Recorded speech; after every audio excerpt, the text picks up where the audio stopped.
Across the UK, online and on DAB. We are Talk. Talk Radio. Give it some lip. Talk Radio. Evening, dear listener. Iain Lee, Talk Radio. Honestly, I don't know what's coming up on the show today. I have a few ideas, but I'm not totally... Oh, yes, no, we started talking about understudies yesterday, and we didn't get very far with it. So, if you've ever been an understudy or a stage manager, surely the dullest job in the world, give us a call, and we'll talk on Talk Radio after the news. Well, I'm not the kind to kiss and tell, but I've been seen with fire up. I've never been with anything less than a 9. So fine. I've been on fire with Sally Field, gone fast with a girl named Bo, but somehow they just don't end up as mine. It's a death-defying life I lead. I take my chances. I die for living in the movies and TV. But the hardest thing I ever do is watch my leading ladies kiss some other guy while I'm bandaging my knee. I might fall from a tall building, I might roll a brand new car, 'cause I'm the unknown stuntman that made Redford such a star.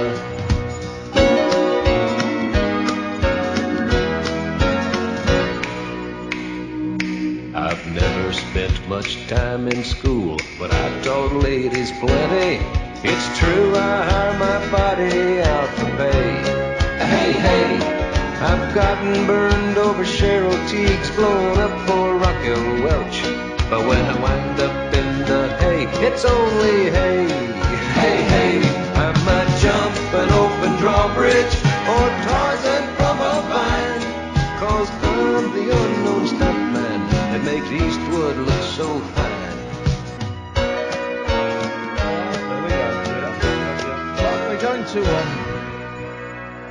We're going to do everything we can to save the steel industry. Are you going to privatise it? We're not going to do that.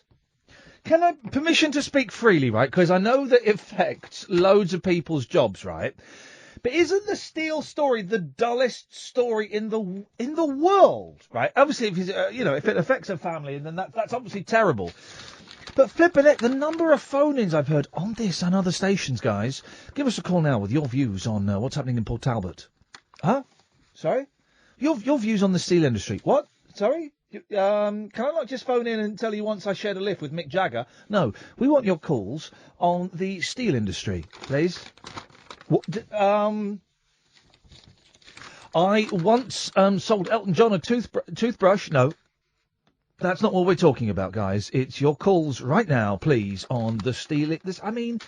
Flipper, I don't understand it. So they're going to close... The Indians are going to close a steel factory.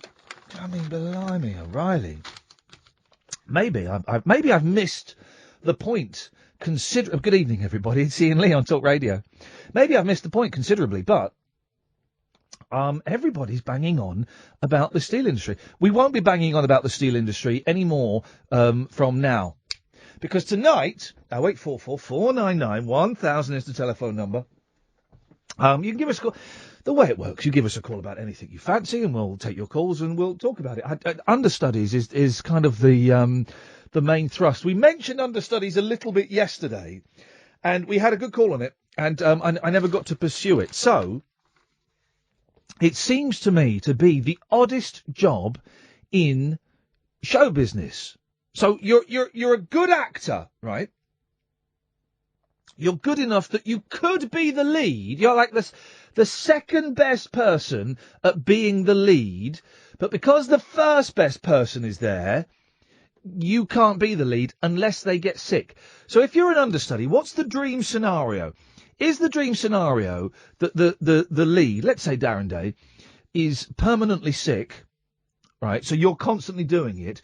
Or is the best scenario that Darren Day is fighting fit, he's having a good period of his life where he's focused and he's not being distracted by temptations, and you never have to go and be the understudy?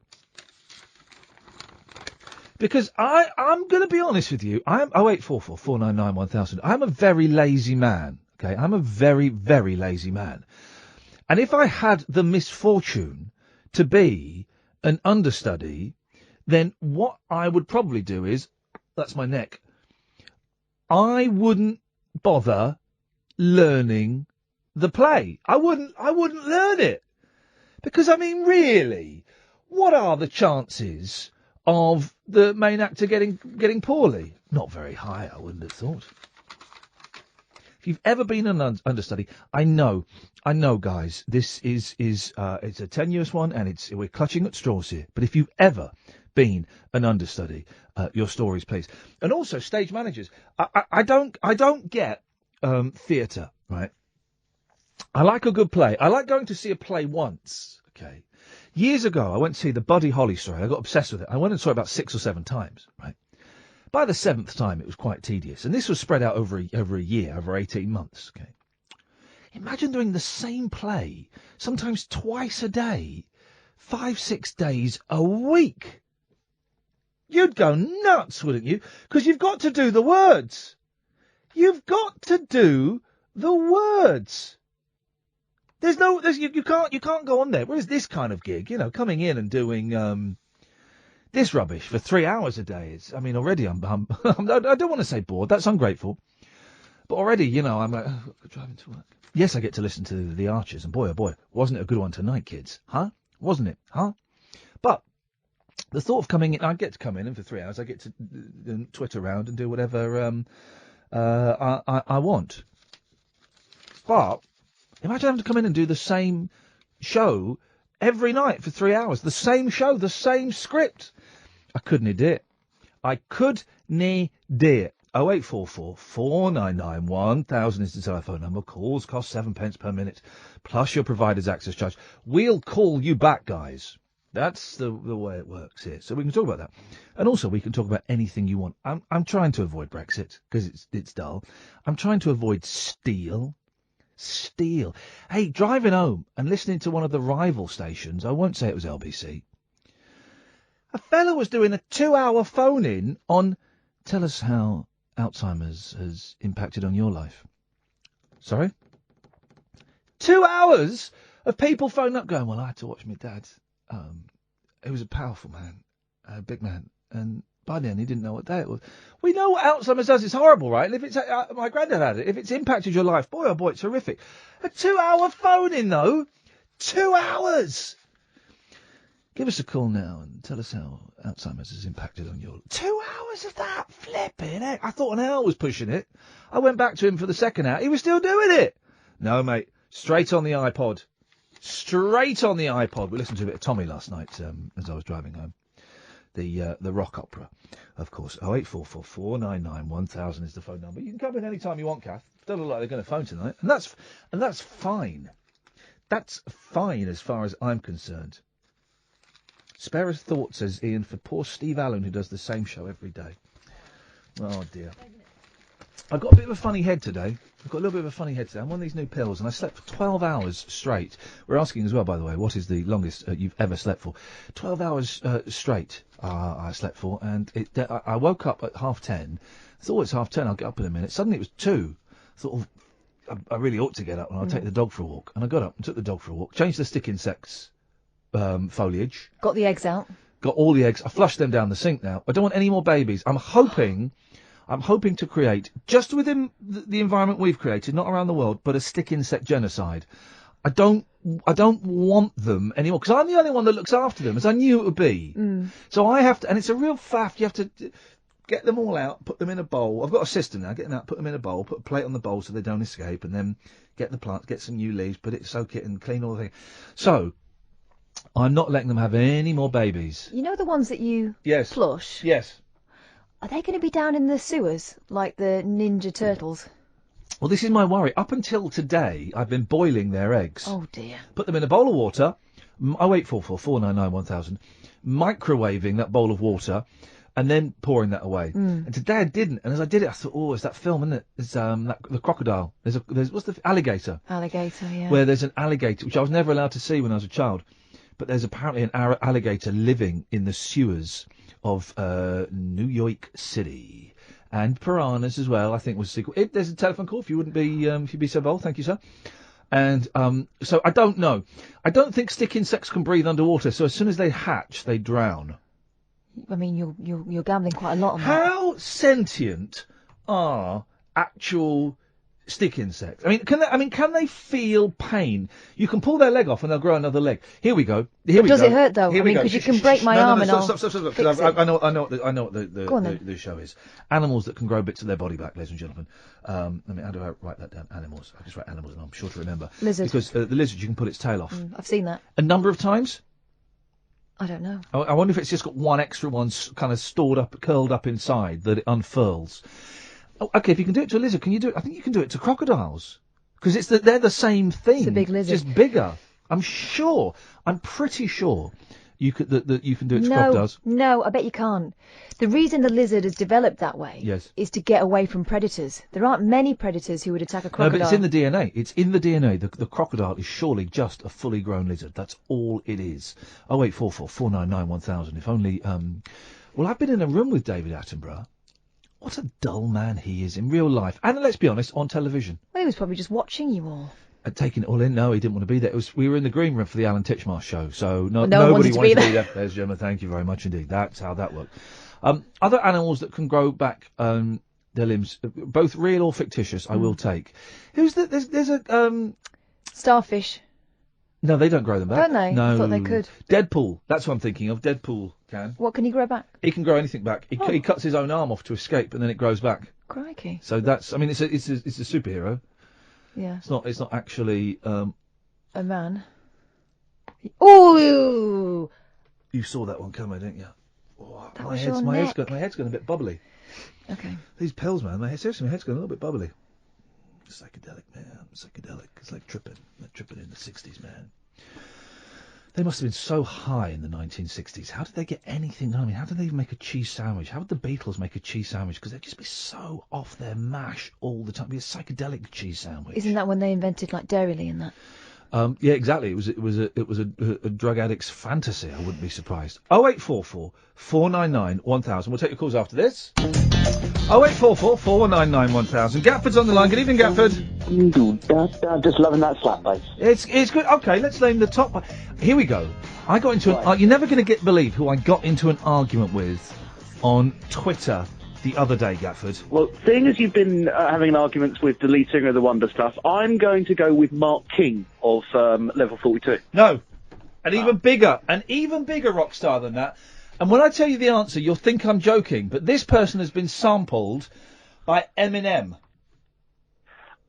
Ooh. No. I don't know. Go on, you've got me. Chaz from Chaz and Dave. Blimey. Chaz Hodges, been sampled by Eminem, yes. Wow. And we got into an argument on Twitter.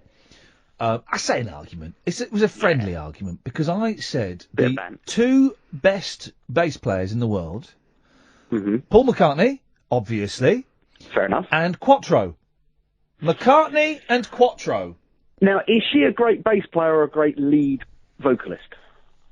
Ooh, she's both, She can be both, can't she? She's both, and she is easily the best-looking person ever to wear a leather catsuit with the zip done down to her navel.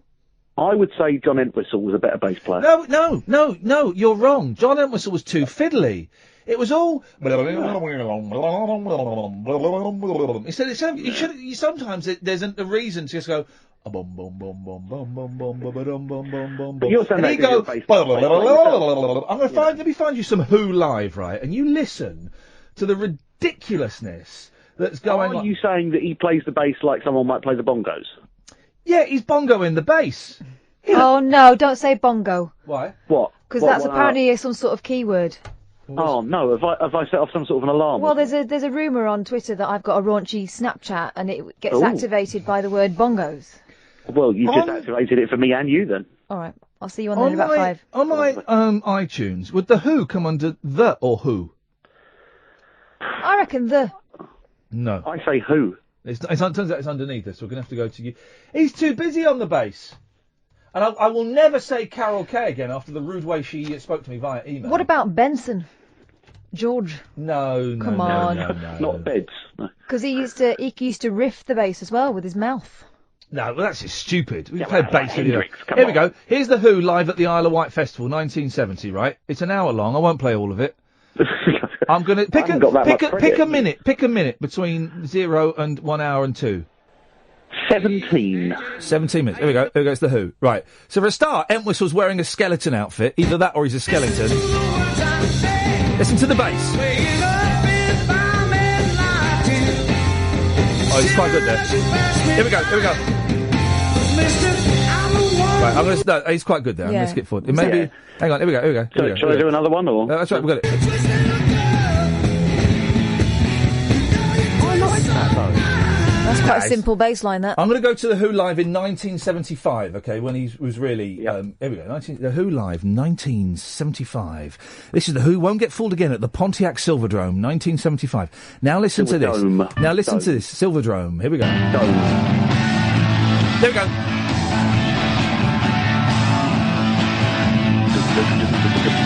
Good. Fair play, that'd do for me. It's rubbish. He's rubbish. Entwistle is rubbish. He's too busy. And Townsend hated it. Townsend hated his bass playing. But what are you going to say? Look, just stop. Just. Is that why he smashed all those guitars? That would be why he was furious. Yeah, anyway. So Chaz says that you're forgetting me. I used to be a bass player until Dave came along, and I went, well, neither of you guys look as good as Quattro in a leather catsuit with the zip done down to the navel. He went, you don't know that. And in all fairness to Mr. Hodges, I do not know that. I do not know what he looks like in a leather catsuit. Should we just spare a moment to imagine that? Okay, hang on. Oh, yeah. Bloody hell. I've been understudied. Does that count? Go on then. I've been understudied. When I was in the third year at school, now for those uneducated, I would have been about 14. I don't understand the thing. I've only just worked this out. When they say now, year 2. Yeah. So there's 7. You add 5. You add 5. You add 5. Why don't they just? And I never understood, because I went to a grammar school. It wasn't posh. I just passed my 11 plus. They still got grammar schools in Berkshire. It wasn't posh at all. It was a dump. But the Sir William Herschel Grammar School. What did Sir William Herschel discover, Gatford? Blue tack. What did Sir William Herschel discover, Catherine? Not a clue. You should know. It was Uranus. Wow. Yeah. Oh, Uranus. Yeah, he discovered Uranus. Yeah. Is that still a planet? Or has that gone the way of Pluto? Pluto is a planet again now. Pluto is back to being a planet. Is Uranus a star now, or is that... It's a star of sorts, yes. It's a star of sorts. Don't say brown. Now, don't. I'm still trying to work out exactly what the rules are here at Talk Radio, and I think... There are some. I think I've just discovered one, yes. I think I've just locked horns with a rule. But I went to grammar school, and we started off in the second year. What? There was no first year. I went to a middle school. We had a primary school, a middle school, and then we went to grammar school, but we started in the second year. Was that because you went to the middle school? Did the middle school bridge the junior to the secondary? I kind of switched off halfway through what you were saying, which makes me think what we're saying is boring. Shall I get to the point? Get to the beef. Yeah. I was, and we did a version of Joseph in his Technicolor Dreamcoat. Oh, you had an understudy at school. Yeah. Because my voice dropped, and I could no longer perform. Which part were you, Benjamin? I was the lead. I was Joseph. Oh. I was Joseph. I had the Technicolor Dreamcoat. Wow. And 2 days before the big performance, my voice went to Barry White levels. Wowzers! And then what happened in between then and now? Because it's quite squeaky. Well, now it's quite squeaky voice. Yeah. Now. Yeah. So who took the glory then, buddy? 2 first years. Really? Two people to fill your role. It took 2 people. No jokes. It took 2 because there was 2 nights. I was supposed to do both nights, and they ended up doing 1 each. Oh, okay. I had to sit in the front row and watch them. Oh. Take my role. What was they even managed to get my name out of the programme, so no glory whatsoever. Wowzers. Well, you are, you're... Hang on a second, because what we're going to do, Gatford, is I can stay there down. We're going to come to you in a bit. 0844 499 1000. This is unfair that you've had to endure that. So we're going to help you, mate. I've just spent £1.50. Uh-oh. Yeah. And the Wi-Fi's a little bit slow, but we're going to recreate the Joseph and the Amazing Technicolor Dreamcoat. From what school was it, Gatford? It was Hillcrest School. Okay. We're going to recreate the Hillcrest performance of Joseph and the Amazing Technicolor Dreamcoat the way it should have been done, with Gatford playing the part of Joseph. Hang on a minute, my computer... Which song are we going for? Well, we're going to go for the hits. Hang on a minute. There's the hits, right. There we go. I close... No, shh. Yeah, okay. Is this... Yeah.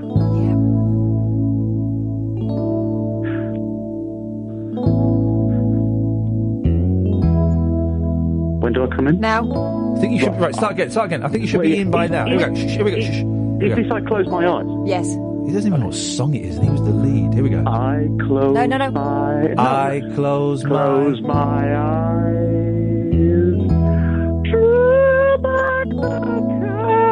If he's going to take the mickey out of it, then we can't... No wonder he didn't get his part. Yeah, exactly. Utter rubbish. Dan? Hello. You ready? Yeah. Okay, here we go.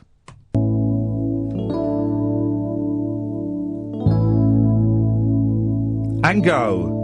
I closed my eyes, drew back the curtain, to see for certain, what I thought I knew. I wore my coat with golden lining, bright colors shining, wonderful and new. And in the east, the dawn was breaking, the world was waking, wonderful and new. Any dream will do. Something like that, anyway. Hey, mate, you're through to round 2. You're through to boot camp. That was fantastic, Daniel. Yeah. Throwing out you. Okay. You're through to famous actor. Okay. Boot camp round 2. Close any door.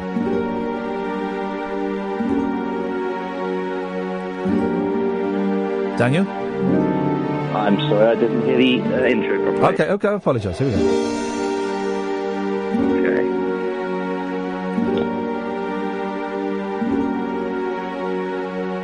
Close every door to me, hide all the world from me, bar all the windows and shut out the light. Do what you want with me, hate me and laugh at me, darken my daytime and torture my night. Oh, come on, Daniel! The crowd, the pretend posse love you. You look like a pop star. You sound like a pop star. Daniel, you are a pop star. Fans, 0844 499 1000. The magic of Joseph. How the hell did you know all of the words, Dan? Right, I'm going to say the first one, I did know it. Yeah. The second one, I cheated a bit. Oh, yeah, go on. There's a lyric website, isn't there? And you managed to find it that quickly? Yeah. That is initiative. Lyrics. He wants the part. Because go on. When I was a child, at my school play, I was in the choir. Oh, mate. We can tell. Yeah. You've got training, you've got skills. Well, you got people like Gatford calling in, right? Oh, it's not fair. Oh, my voice broke. Oh, I got hormones. Oh, I got testosterone running through my chest. All of that stuff, right? And yet when the chance came, he was unable to deliver. Dan, you have got star quality all over you, buddy. It's no excuse from him either, because I remember my balls dropped during a science lesson. Oh, good grief! High pitch. What were you studying? Gravity? Yes, I was at Barry White levels. Flip it! Seriously, during a lesson? Pretty much, yeah. It was commented on that I was high pitched at the start of the lesson and significantly deeper at the end. I don't remember. I don't think my voice has broken yet. I don't think it has. So there's definitely a moment then, because obviously I don't have the... No, there's lots of boys that talk like that. But I don't have that point of reference. So So you actually know the moment it happened, Dan? All I can say is there was some noticeable change in my voice. When did you, guys, this is it, and I don't remember this, I honestly don't remember it, when did your voice break? 0844 499 1000. And if you are a teenager whose voice is doing that at the moment, give us a call, because honestly, come on and let's cherish that moment together. We won't take the mick. What's the point of taking the mick out of something that's just hormones? It's a special time. That's all it is. You're only allowed to take the mick if it is, you are all of the same age. Then you must take the mick. Well, exactly. Then of course you must have. And otherwise, right. it's just cruelty. It is. Being cruel between yourselves, that's one thing. Yeah. Being cruel to, I'm a 35-year-old man. If I went and insulted a 13-year-old boy now, I would go to prison. Well, define insult. I can think of examples when that would actually be okay. Could you list them? Probably not on the air. Hey, we've got a nice text here. This is a nice compliment. Look, Ian Lee, your new show is great if you're a 10-year-old listener. Boom! I'll have that. I'll take that as a compliment. Thank you very much indeed, buddy. Dan, listen, stay there. We'll find out why you called in after this. 0844 499 1000. Go on then, Dan. What did you call in for, boss? Do you know what? I've honestly forgotten now. Oh. It's the buzz of performing. It's slipped my mind. Well, you can see why so many showbiz celebrities become addicted to cocaine, can't you? Just from that very simple phone-in performance there. Yeah, the cocaines, the heroines, they're all at it, aren't they? They're all at it. They're all very powerful, seductive narcotics. My advice to any young person wanting to get into theatre, movies, performance is do your drugs when you're young, when your body can handle it, and then knock it on the head as you approach your mid-30s. It gets so much harder to recover. I'm joking, of course. I'm bang in the middle of my mid-30s, and I have to say, I did once take a paracetamol. No, there you go, Daniel. Thank you very much indeed. Of course, I'm joking, guys. Don't take drugs. Well, unless you want to, and then it's entirely up to you, because let's be honest. 0844 499 1000. Kyle's on the line. Yes, Kyle. Evening, you okay? I'm all right, Kyle. I'm all right. Cool. I was going to say two quick things, if that was all right. Yes, please. One, best bass line ever, which I might have mentioned to you before, Hey Bulldog. Dum dum dum ba dum ba dum dum dum dum dum ba dum ba dum dum dum dum dum ba dum ba dum dum dum dum dum ba dum ba dum dum. They invented indie rock there. Do you think, at that point? Yeah, definitely. It's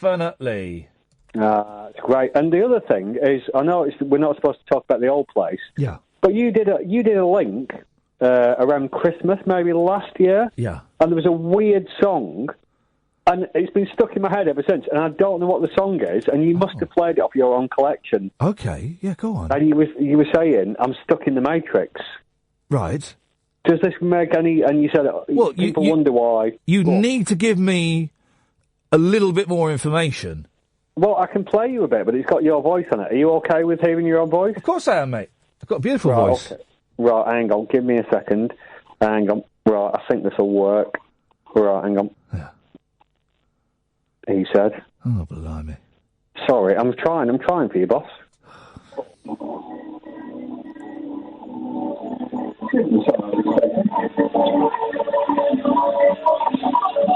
I don't know what this song is.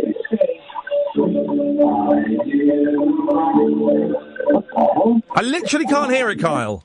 Oh, I'm sorry. Hang on. I'll put you on. Sorry, I'm not trying to eat up your time. I can't. I'll eat up your face in a minute with my mouth. There's no need for that. It says, I hear the laughter and da-da-da-da. No, now that's just you now. I'm just trying to do it. Oh, it's just you singing a song that I still don't know. But that's not going to help. I'm just all right. I'll move closer to the speaker. I'll give it one more go. I can't put it on hands-free for some reason at the minute. Okay. So you were asking why the 60s were so messed up, I think. Hang on. Yes.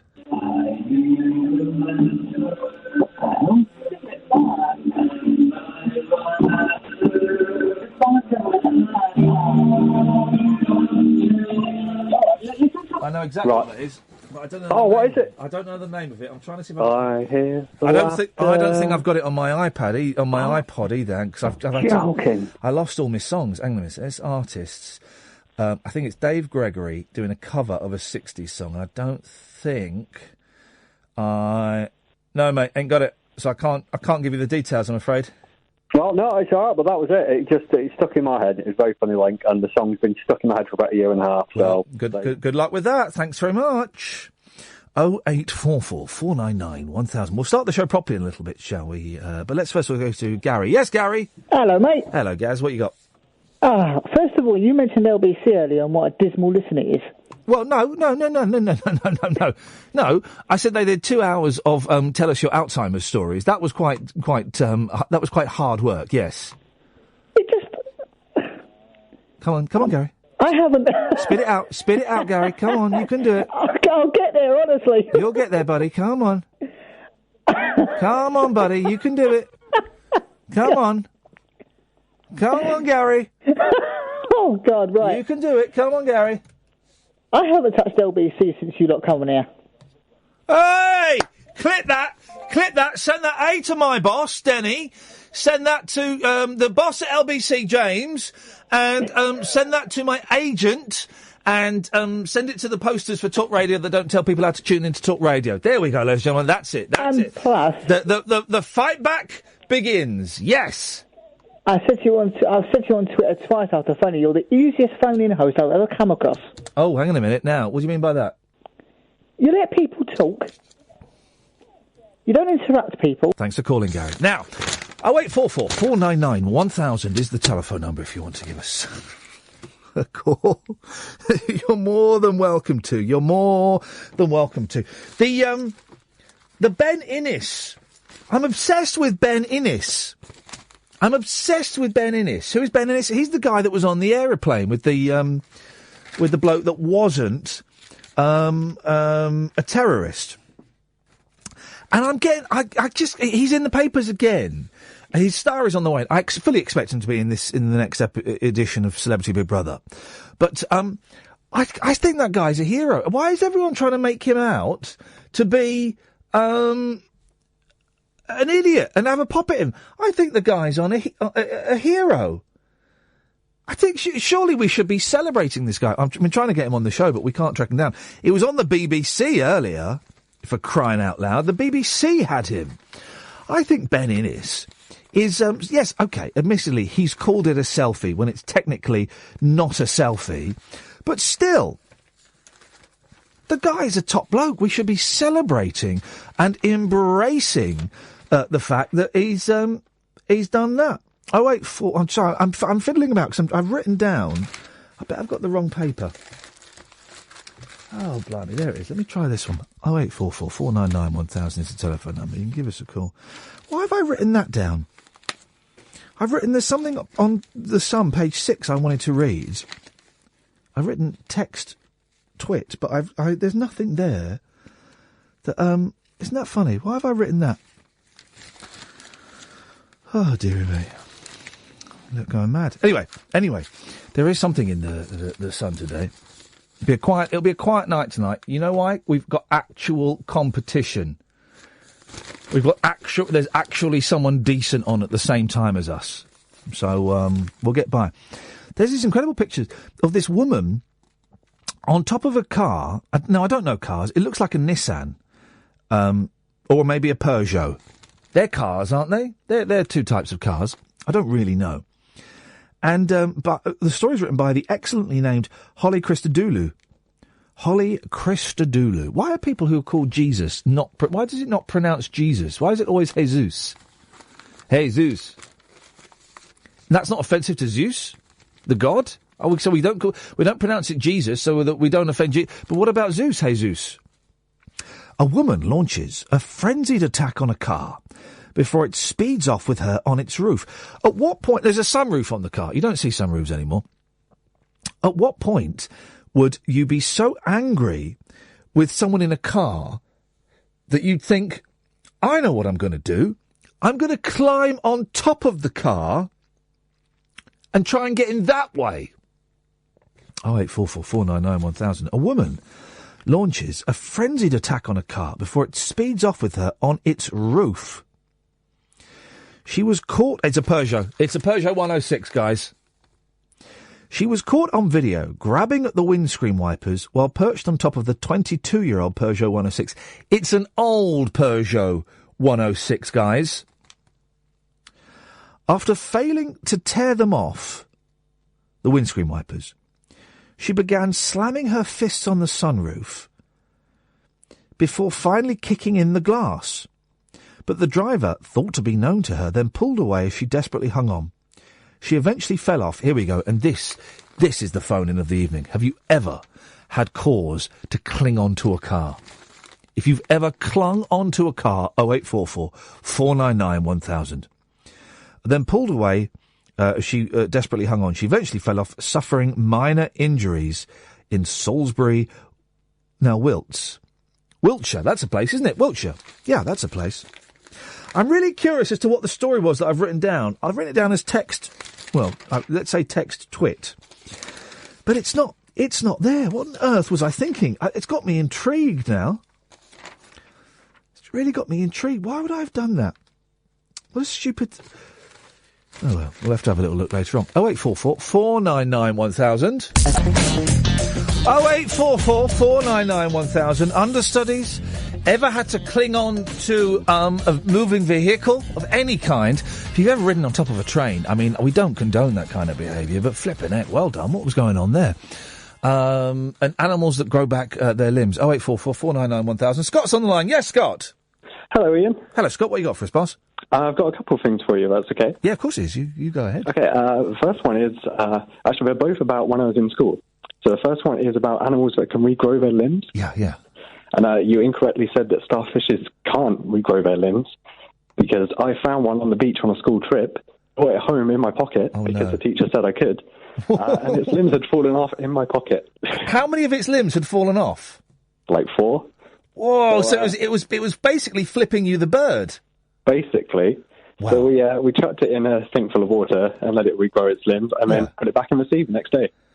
And how long does it take for a starfish to regrow its limbs? Well, as far as I can remember, it was overnight, but that might be wrong. Wow. And the thing is, I thought once they dried out, that was it. They were dead. You can't reanimate a starfish, but you're telling me, Scott, that's incorrect. You can. Well, it wasn't in my pocket for too long, so it probably didn't dry out enough, but it was a very stinky coat afterwards. Wowzers. Okay. And did you give it a name? No, I didn't. I wasn't that imaginative. Mate, come on. Okay, well, that's one down. Yeah, so we now know that starfish can grow back the points of the star. That's fantastic. So please, if you see a starfish tonight, rip one of its legs off. Do they starfish... I do not condone violence against starfish have mouths, don't they? They do, but they're very weird. Yeah, imagine kissing a starfish. I'd rather not. Okay, carry on, Scott. What else you got, boss? The second thing is you were talking about Joseph's Technicolor Dreamcoat. Oh, yeah.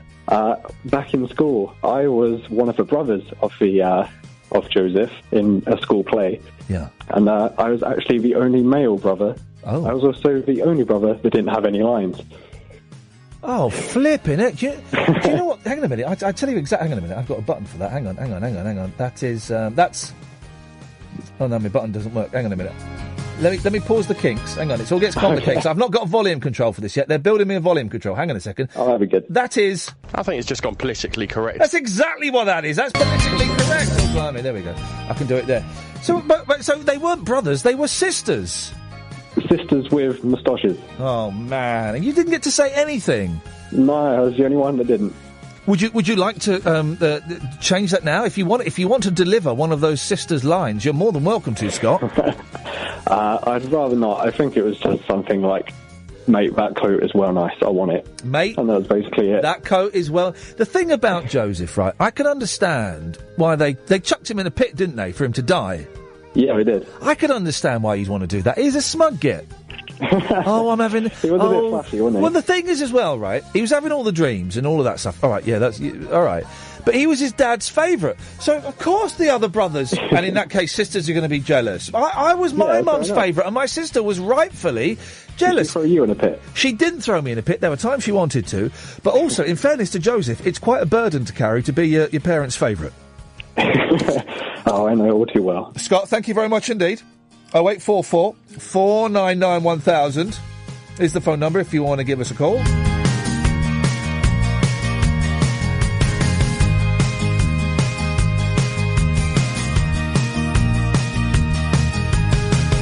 So, of course, Ronnie Barker died yesterday. Well, it was Ronnie Corbett, but if you were following Paul Ross's Twitter feed, it was Ronnie Barker. Oh, my goodness, Paul Ross, really? He doesn't run the Twitter feed. It's Seifert that does it. Anyway, so lots of the papers have got, Corbett should have been knighted. He should have been knighted. He should have been knighted. And there's talk that he was going to have been knighted. Yeah, right, sure. Chinny wreck on, right. And the Daily Mail has been running a campaign. Front page, why wasn't he knighted? Never cruel or crude, Ronnie Corbett made millions laugh and shone with decency. When so many spivs and cronies get gongs, why wasn't he knighted? And then you go to page 5 of the Mail, and it's a list of all the bad people that got knighted, and I don't quite know why they've done this. And I don't know who all of these... They've all got honours, OK, not necessarily knighted. I don't know who all of these people are. Dubious dozen who were honoured, right? They've got the obvious ones. Oh, they've got the obvious ones, like Savile, Jimmy Savile, OK? Cyril Smith. So Savile's labelled as a predator. Cyril Smith, abuse. Then they've got Michelle... I don't know how you say this. Michelle Mone? Is that how you say it? Michelle Money? The bra woman. I don't know why she's so dubious that she's received a gong. Karen Brady. Well, why is she... Why are Michelle Mone and Karen Brady next to Jimmy Savile and Cyril Smith? Anyone? 0844 499 1000. Traitor, Anthony Blunt. He was one of the Cambridge spies. OK, right. I don't understand... In the world of politics, Baroness Brady, Karen Brady of Knightsbridge, who started her business career working for pornographer David Sullivan and now stars on The Apprentice. Why? I don't understand why she's bad. Scandals, Liz Homer. What does it say here? Civil servant, Lynn Homer, was dubbed Dame Disaster after she presided over a series of scandals at the UK Border Agency. And it's got all of these... James Crosby. Who's James Crosby? What's he done? He was a banker. He was a banker. That's what that guy did. And he got some form of honours, and Ronnie Corbett didn't. It's outrageous. It's outrageous. I tell you what's outrageous is Toby Young. I don't really know a lot about Toby Young. 0844 499 1000. But I do think he's a bit of a pudding. He was really behind. Do you remember? It was only a couple of weeks ago. Clean for the Queen. Is that what it was called? Clean. How did that go? Clean for the Queen. Do we have any definitive answer as to whether Britain is now actually a cleaner place than it was before?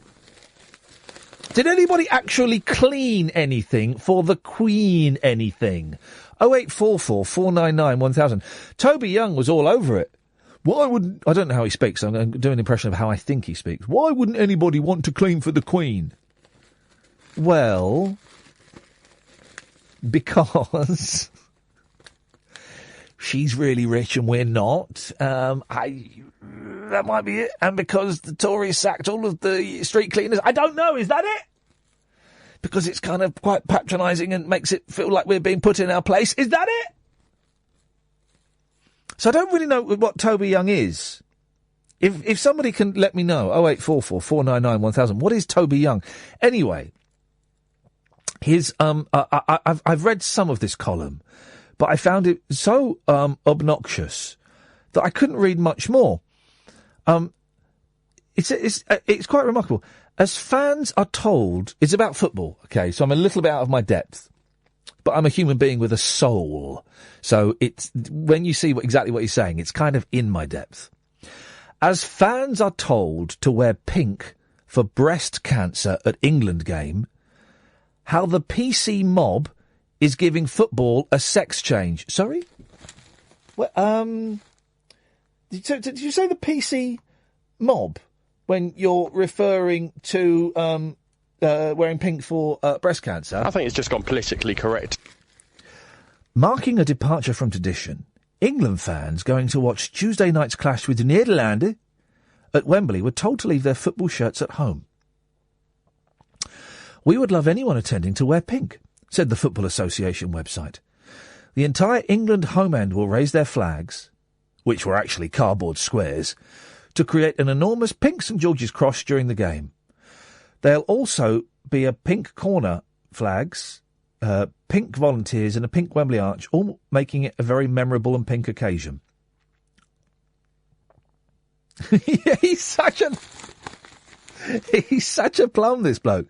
What was the reason for this explosion of colour, asks Toby Young. Was it intended to complement rainbow laces, the FA's campaign to persuade football fans not to shout homophobic abuse at opposing teams? Or perhaps an attempt to raise awareness of the England women's team's forthcoming game against Belgium?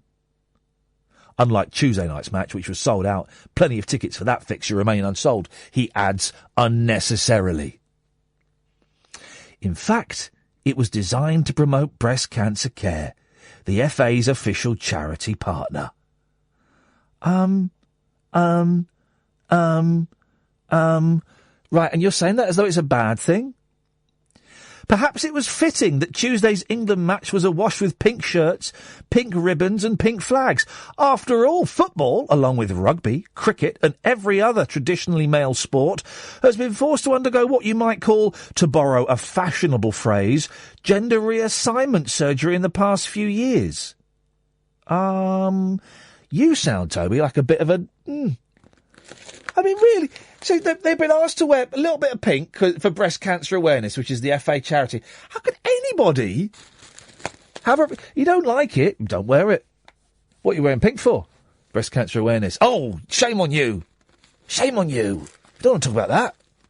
You know men get it as well, Toby, yeah? You know men get breast cancer, Toby? Oh, you know that. Okay.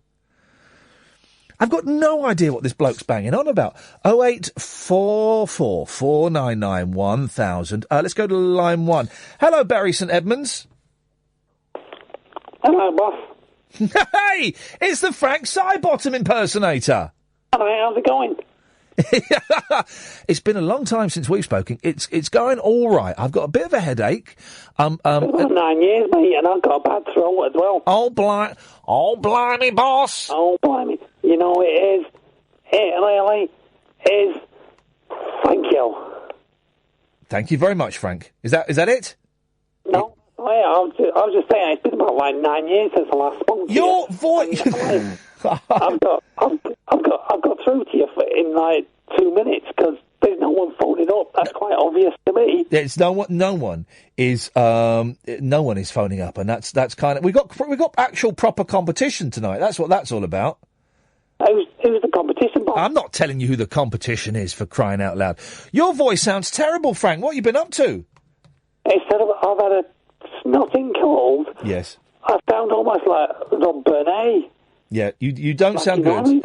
Go and gargle with warm, salty water. That's like Rob Burnett does every day. I haven't got any Frank on my computer anymore, unfortunately, but I have got a little bit of the freshies. We'll have some freshies. Right. Thank you, Frank.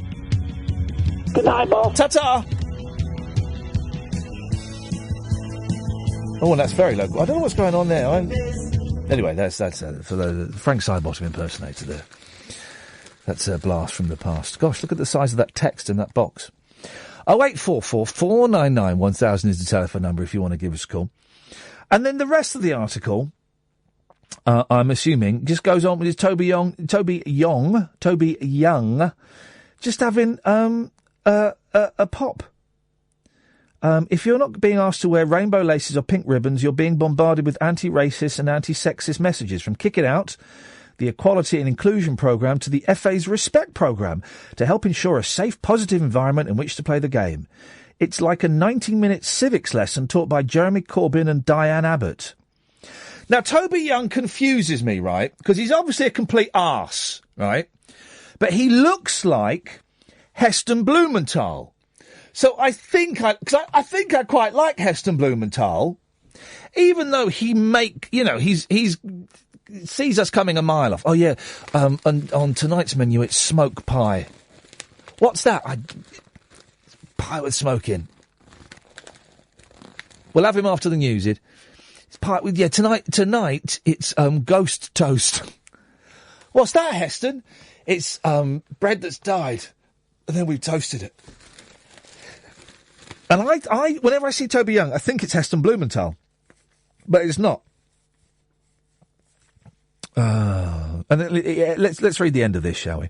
Perhaps I'm getting worked up about nothing. Yes, Toby, you are getting worked up about nothing. And no doubt plenty of women will think I'm being outrageously offensive. Not just women, Toby. I don't think you're being offensive. I just think you're being an idiot. That's all. Big difference. But it would be nice if fans of football and other largely male sports aren't constantly made to feel like old-fashioned dinosaurs who are out of touch with the modern world. You are an old-fashioned dinosaur that's out of touch with the modern world. Is it too much, he asks at the end of his piece. He gets paid shed loads of money for this, by the way. Is it too much to ask to allow us to indulge in a bit of chest beating for an hour and a half once a week? We'll be good boys the rest of the time, we promise, and wear pink whenever you want. I mean, what an absolute bell. 0844 499 1000. This is Iain Lee. You're listening to Talk Radio. Talk Radio. Evening, dear listener. Iain Lee, Talk Radio. You can give us a call about anything. We'll take your call straight to it after midnight. If you want to get the phone up for a quick round of iPod roulette, you're more than welcome to do that. The phone number, 0844 499 1000. Don't worry about the cost. You give us a call. You speak to either Id or Catherine, and they will call you back. Noah, stay there. We'll be coming up. We're coming with you next after you get the latest news here on Talk Radio at 11 o'clock.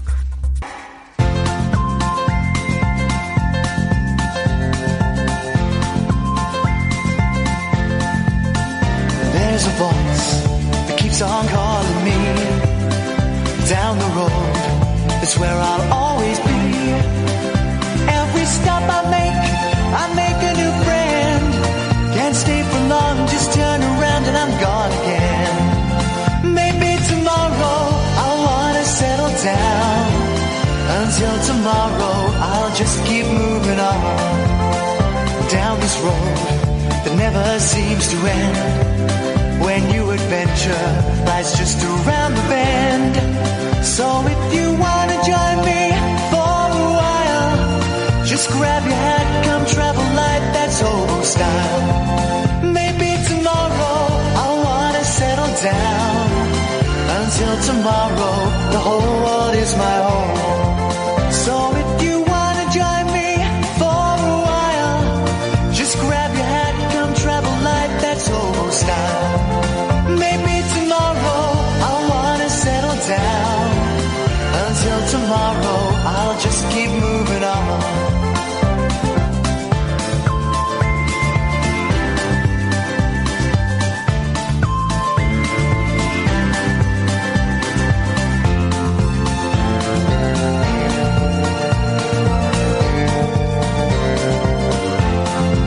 Maybe tomorrow I'll wanna settle down.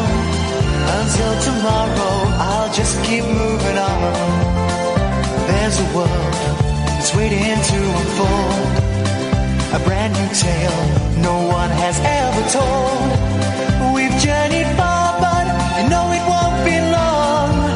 We're almost there and we paid our fare with a hobo song. Maybe tomorrow I'll wanna settle down. Until tomorrow I'll just keep moving on. So if you wanna join me for a while, just grab your hat, come travel light, that's hobo style. Maybe tomorrow I'll find what I call home. Until tomorrow, you know I'm free to roll. So, coming up at some point after 11:30, we'll have the interview I did with Ronnie Spector. Who's she? Only of the Ronettes, guys. Lovely Ronnie Spector. Jonathan, Noah's on the line. Hello. Hello. Boutros Ghali. Yes, sir. I'm glad I've got a suggestion for a topic tonight since you brought it up earlier. Yeah, go on. Go on. Okay. What way would you like to see everyone's favourite misogynistic narcissist Rob Titchener die? Hang on a minute. Who's Rob who? Rob Titchener. Who's Rob Titchener? From The Archers. Oh! Well, it was a good one tonight, wasn't it? Oh, yeah, it was. Tell me, Ian, am I on legally safe ground to call for the violent death of a fictional radio character? You are, now that I've established exactly who Rob is, yes, we can call for Rob's fictional death. Yes, we're on legally safe ground. I've just checked with the solicitors, and we're absolutely fine with that. The thing is, he's going to be in it for a long, long time. You know, he's going to turn the boy against her. Oh, yeah. Personally, it makes me laugh to see all these Archer fans on Twitter saying, I'm never listening to the show again, because they're just so wound up by this. The thing that annoyed me more, character. I listened to the Omnibus at the weekend, or maybe it was in the week, actually. It was an episode this week. The thing that annoyed me more than the Rob and Helen storyline is the fact that they had Annika Rice on to open up a fete or whatever it was she was at, the community centre she was opening up or something. Why the hell did they get Annika Rice? I would have done it. I would have travelled up to Birmingham, where they record it, and I would have gone in there and done it. But they probably thought your fee was a bit too steep. I'm not welcome in that BBC WM building anymore for various... I used to work in the same building where they did The Archers, and every so often I would come out of my studio and I would hear one of the Archers characters talking in the hallway, and I'd go and look, and they look nothing like how you'd imagine them to look. It's an illusion, Noah. It's an illusion. Yeah, it is. Yeah, it is. I mean, this is my scenario for Rob dying. Yes.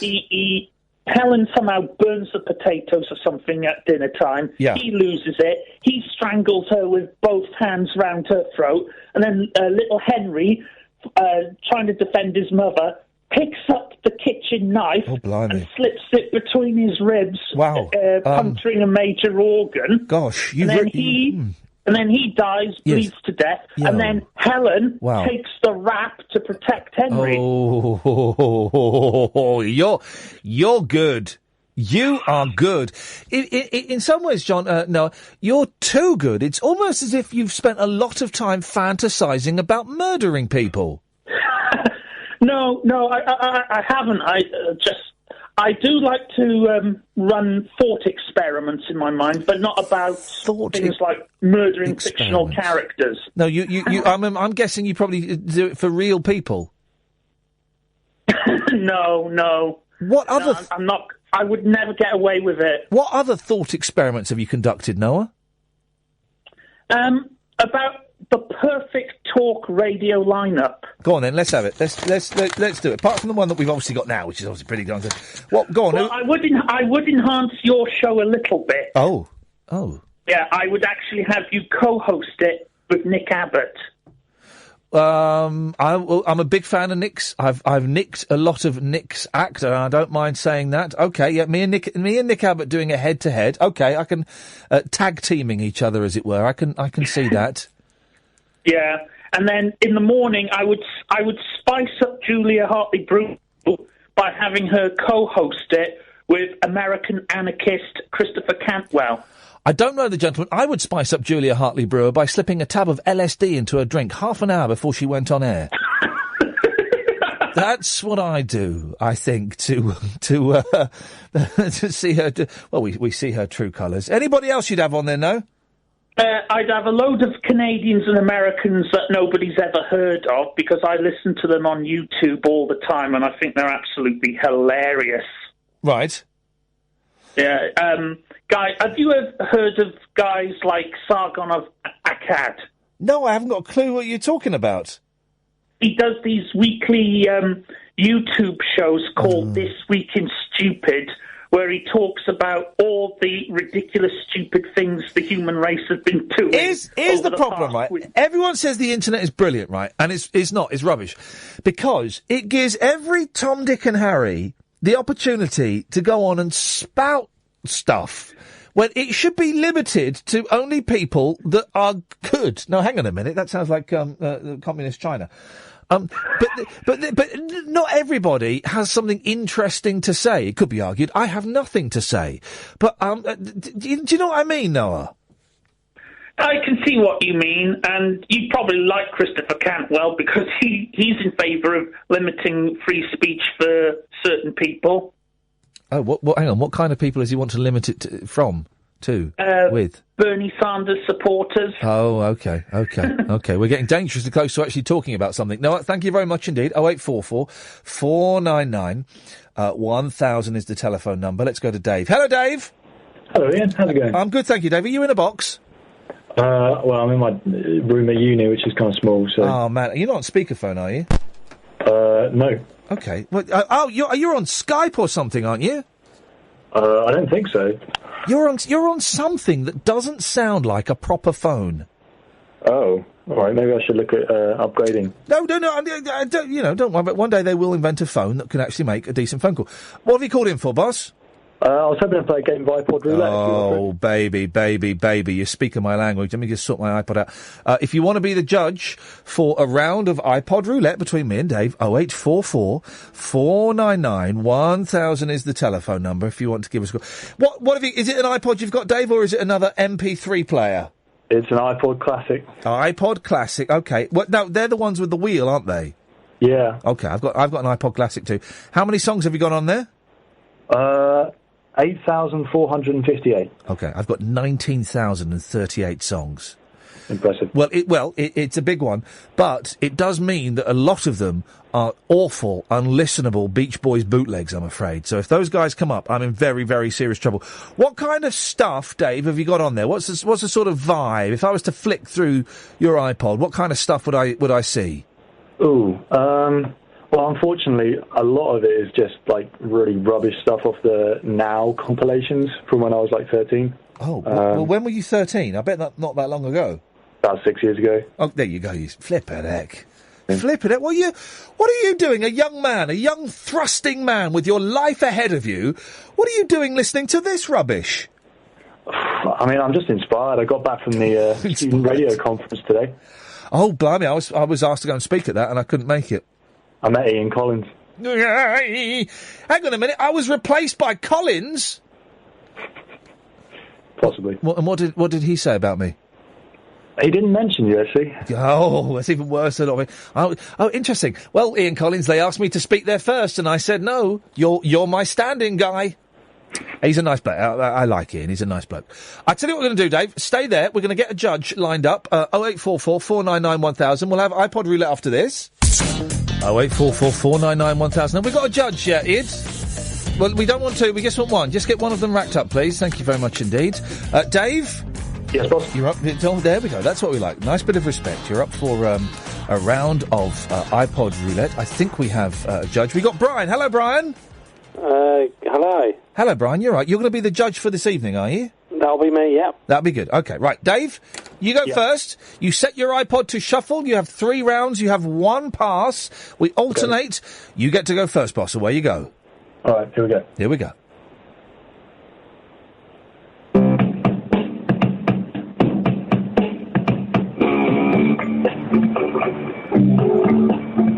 Trying to place it. Generic drums. What the hell is this emo crap? It's Queens of the Stone Age. Queens of the Stone Age, flipping heck. Do you want to play this, Dave, or do you want to pass it? I'd say pass it, buddy. I'm going to stick with it because it could be much worse. So. Queens of the Stone Age. What song is it? It's called Leg of Lamb. Oh, for crying out loud! Not one loud. I've actually heard of myself. Okay, here we go. Right, well, it's even worse down the double phone line. Are you sure you don't want to pass it, Dave? Brian, the judge, has given you a hint that it might be a stinker. Oof. All right, I'll risk it. I'm going to go with my pass. He's passing. Away you go. He's used his pass first round. What a sucker. What a sucker.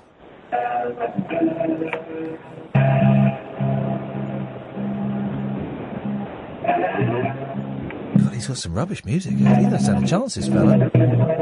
Who's this, Dave? Is this Depeche Mode? No, it's Black Rebel Motorcycle Club. Flippin' heck. You've got all of the 4 letters, the 4 words. They've got Queens of the Stone Age, Black Rebel Motorcycle. What song is this? Red Eyes and Tears. Okay, all right. Well, turn that rubbish off. You don't stand a chance, buddy. Right, we'll set mine to shuffle. Oh, David. David, no, not the Beach Boys. It's only their contemporaries. It's only one of the greatest female singers of all time. Ladies and gentlemen, would you please welcome to the stage, Mama Cass. Don't quite know what... Here we go. Here we go. I was hoping it would be the one from Lost. No, here we go. Stars shining bright above you. It's Mama Cass singing Dream a Little Dream of Me versus the Black Rebel Motorcycle Club and their song. In the sycamore tree, dream a little dream of me. Let's go to Brian, the judge. Brian? Well, basically, because I could hear yours perfectly, Ian, and I couldn't hear a thing of what You what's can't. the No, other guy's name? you Is it can't. Dave? It's that, no. Hang on a second. Let's get the rules. We had Kyle yesterday being an idiot about it. You can't base it on the fidelity or the quality of the phone line. You have to base it on the song.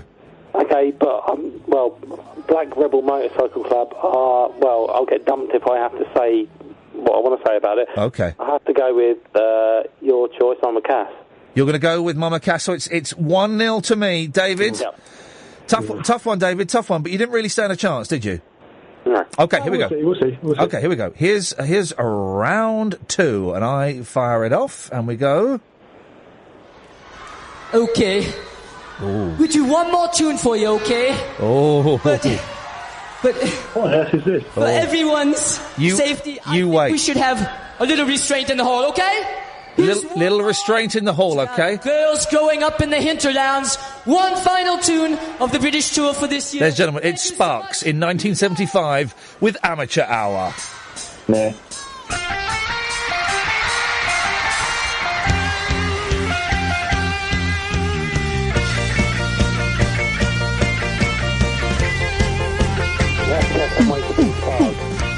Hang on a minute, wait. Let's at least let Russ start singing. Here we go.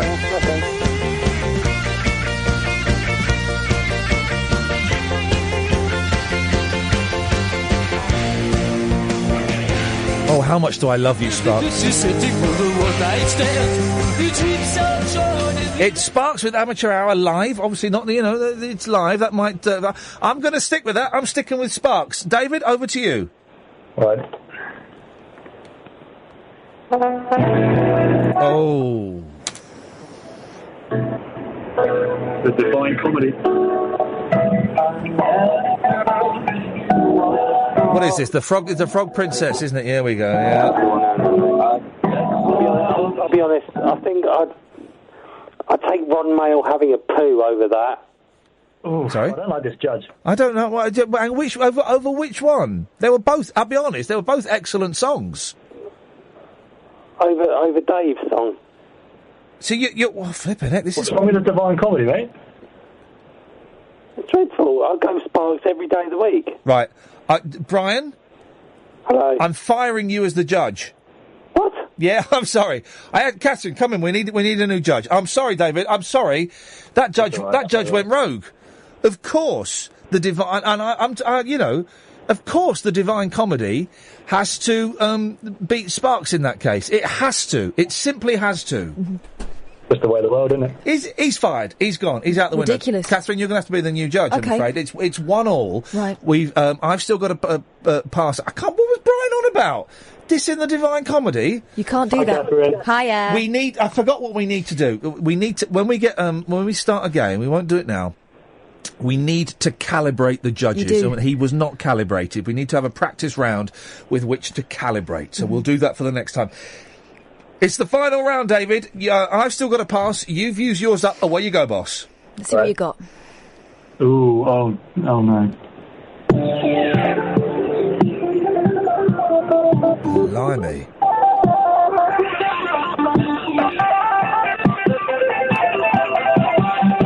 What the flippin' heck is this?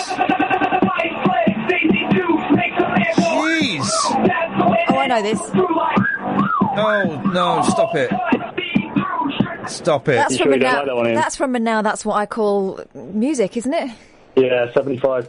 Flipping. What the hell is that? The Prodigy or something? It's 303 featuring Katy Perry. Oh, for crying out loud. All right, okay, well, I'm going to set mine to shuffle. Here we go, ladies and gentlemen. Oh, and what a final hand I'm laying for you. Ladies and gentlemen, would you please welcome to the stage the Beach Boys. Oh. If everybody had an ocean I mean... across the USA, It's a surf classic versus 303 and Katy Flippin' Perry. I mean, honestly, I've still got a pass. And do you know what I'm going to do, David? Are you going to use your pass, Ian? I'm going to use my pass. Feeling confident. That's how cocky I am. That's how good my iPod is. I'm going to use my pass. I'm hoping for some, like, game music or something. Gay music? No, your game music. Game music. OK, here we go. Oh, it was a brave move. Has it paid off? 1, 2, 3, 4. Stick with it.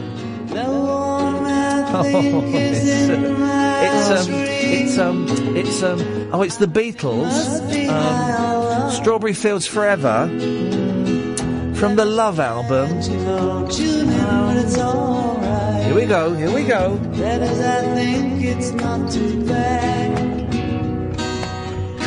Let me take you down, 'cause I'm going It's not really Katy Perry, though, is it? It's not 303. It's not Katy Perry. I like Katy Perry. She's good, yeah. I like the cut of her jib. Yeah. But her jib was not cut in there. No. And the Beatles was. So I'm afraid. I think you accept that it's all over, isn't it? Dave, it's been a pleasure talking to you. I hope it stops raining in that box that you're in. But thank you. You've been a good sport, Dave. Buy some new records, for But heaven's sake. it's game over, I'm afraid, for the... what the hell was Brian on about? Dissing the Divine Comedy. He liked the Sparks. We should try and get Neil Hannon on as well. Neil Hannon's a good guest. Let's get Neil Hannon on. Neil will come on. I'm sure he'll come on at some point. 0844 499 1000. We're going to play Ronnie Spector later on. I wasn't sure, but I think a little breather would be in order for everybody. Now, I love Ronnie Spector. We were flirting like... It must have been uncomfortable for you, Catherine, to have been in the same room as me as we were recording that, because me and her were we basically end up, and I'm going to say this, having sex over the Atlantic with each other. It's transatlantic intercourse that we're having. With a pensioner. She's 73. Yeah. I'm not far off it, let's be honest. No. I'm no SC, but we were virtually humping during that interview. And she's coming over. Yeah. Now, I've got to say that the concert she was going to do, that we were talking about in that interview, she's probably not going to do now. Why? I had a note through, and we'll be more clear about it, but she's going to do more around the Glastonbury type dates. Oh, instead. I see. She's going to play, so she's playing at Glastonbury? Well, I don't know. Or she's around for it. Maybe she's going. Maybe she's taking her wellies. Or bad ticket sales. I'm always suspicious when an artist cancels bad ticket sales, I think. How could that be? It's Ronnie Spector. It's Ronnie flipping Spector. So when are we... am I going to get to see Ronnie Spector? I've got some great gigs coming up. I've got Brian Wilson. I'm taking my 6-year-old to see Brian Wilson. Musical education. He's been to see the Monkees. First gig was the Monkees. Second gig is going to be Brian Wilson playing Pet Sounds in its entirety. You're spoiling that lad. What an education I am giving him. But in a couple of years he'll be wanting to see Bieber. No, he'll be wanting to see whatever the new thing is. Dog Winky or something. Dad, I want to go and see Dog Winky. You're not seeing Dog Winky. I refuse to let... And then I go into his bedroom and say, do you know what, son? I'm really sorry I didn't let you go and see Dog Winky. You asleep, son? It's a pillow! It's not to see Dog Winky! I'll kill him! What you got to do is what my dad used to do, and used to take me to gigs, let's call them gigs. Yeah. It was Crowded House, it wasn't really a gig, it was more of a concert. Yeah. And took me and a friend, and he would sit outside in the car reading a book. I'm not doing that. Why? I'm going in. What if it's Dog Winky? I'll go and see Dog Winky. I will sit. I'd like to experience any. What if he doesn't want to go with you? What if he wants to go with his mates? Well, tough. I'm paying for the tickets. I'm going. Oh, you're paying for the tickets? Yeah, of course I am. You wouldn't make him earn them?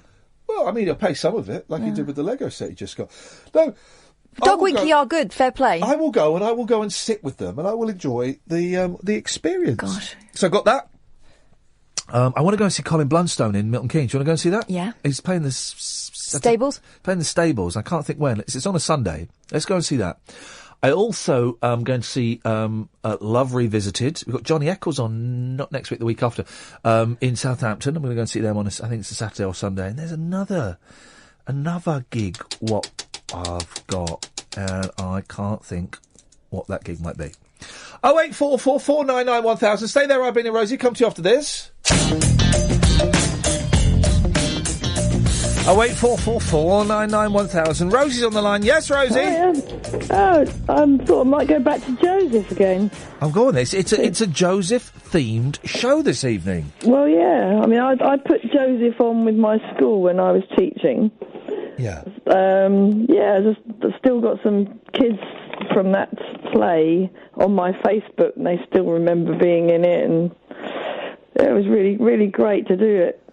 It's a bit of it's a bit of a rubbish musical, though, isn't it? I don't like all that stuff when is it the Pharaoh that's supposed to be Elvis?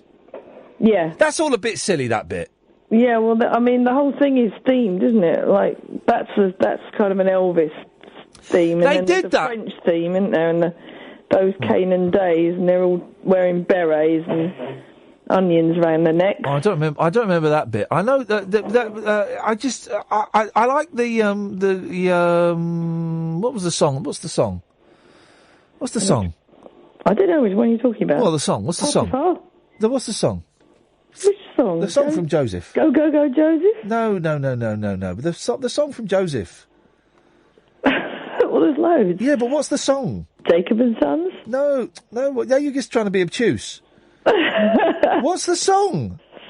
What? I Close My Eyes. That's the one. Yeah. That's the good one. Any Dream Will Do. That's it. That's the yeah. That's it. So I like Jason Donovan singing that. Philip Schofield, of course, was in Joseph. Both of them. Did you? Yeah, but I like Mike Holloway the best. Oh, flipping it! I've literally no idea who that is. Flintlock. What?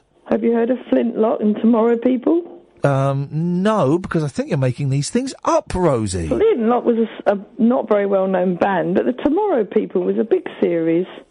Oh, there was the television series, yes. Yeah, What's Flintlock got? He was in that. You're literally rambling. You know that. Is there someone there that can help you, Rosie? You sound like you're delirious. You sound like how I feel. I probably feel that way then. Yeah, well... I've just come out in the kitchen and found my husband hasn't done the washing up. Oh, what an absolute arse. And he's listening to this in the lounge. Yeah. I don't like musicals. The only musical I really like is Hair. I will go and see Hair every time it's on. Oh, I love it. And not just because you get to see their genitals. I think Hair is absolute. I've got about 6 different versions of the Hair soundtrack. I became vaguely obsessed with it. I even like the film of Hair, which is awful. The film is terrible. But I like that. Has that got a song about Aquarius in it? Yes! Oh, right. The Simpsons took it off, didn't they? I've seen it on The Simpsons. The thing about The Simpsons, right? Why is that still going? He doesn't like Les Mis, Ken. What's going on? Don't like Les Mis. He's saying, say Les Mis. Oh, Les Mis. Les Mis is... don't like Les Mis, do you? Les Mis is awful. Here we go. No, it's not. Okay, here's 5 points. Which version of Hair is this from? Is it from the original 1967 Broadway version? Is it from the British 1968 version? Is it from the 1981 movie version? Or is it from the 1996 West End version starring Sunita and John Barrowman? Which version is this from? Which version? It doesn't sound live, so I doubt it's the last one. Well, but none of them are live recordings. They're all recorded in the studio. I reckon the second one. You reckon from the 1968 British West End version? Yeah. Although I think it's sort of... Hang on a second, there we go. That's quite a heavy slap bass that's going on there. Was slap bass around in the 60s? I don't think so. You're incorrect, of course. It's the 1981 awful, almost unwatchable, but yet it's got the best soundtrack movie version of Hair. They went a bit funky. They went a bit funky in the film version. I like the film album, although the film itself is a stinker. But with a Mars and peace will guide the planet. And love will steer the stars. This is the dawning of the age of Aquarius. It's the best one. It's the best version. I heard that one. Yeah, that was on The Simpsons. But do you know what? It's even got song titles I can't read out. Can't read out some of the song titles. Well, give me, a clue. Okay, one of the ones I can't read out is sodomy. I can't read that out. And there are some that are even worse than that I can't read out. Oh, I'm going to see this film. No, don't see the film. It comes around. It comes around about every 3 or 4 years. They'll do a version in the West End, and honestly, Hair is just the best. It's such a good show. I love it. Is it the sort of thing that a youth group could do? No. How old is this youth group? 14 up. No, because they all take their clothes off in it.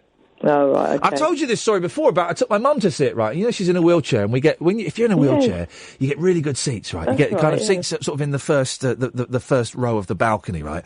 And she's right by the edge, and I'm her carer, and I'm sat next to her, but she's right by the aisle. And before the interval, what are they singing? For some reason I haven't got the whole.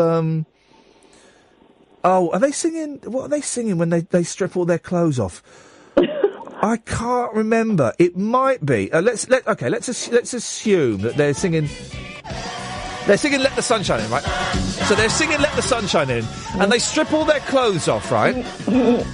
And then they start walking through the audience. And then there's a fella, and he climbs up the balcony, naked, right? This hippie fella, and he climbs over the balcony, and he stands next to my mum. And there's like a sort of, like a banister next to her, right? He stands up, he puts his foot on the banister, and his foot's on the banister, and his ding-dong is about an inch away from my mum's face. And I said to him, mate, she's not seen one of them for years, you want to move, she's going to be on that.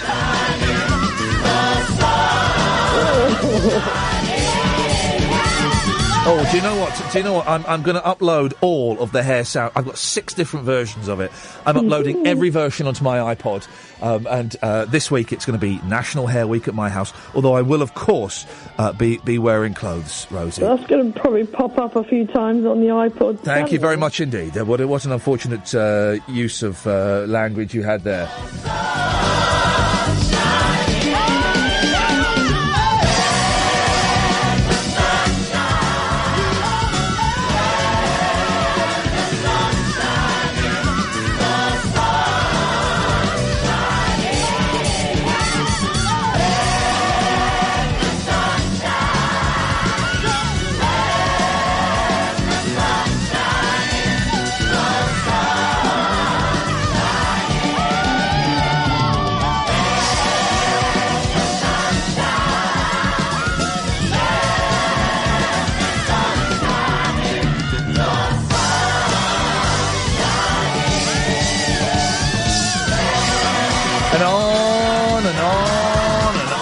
Goes, guys. On. There we go. Oh, no.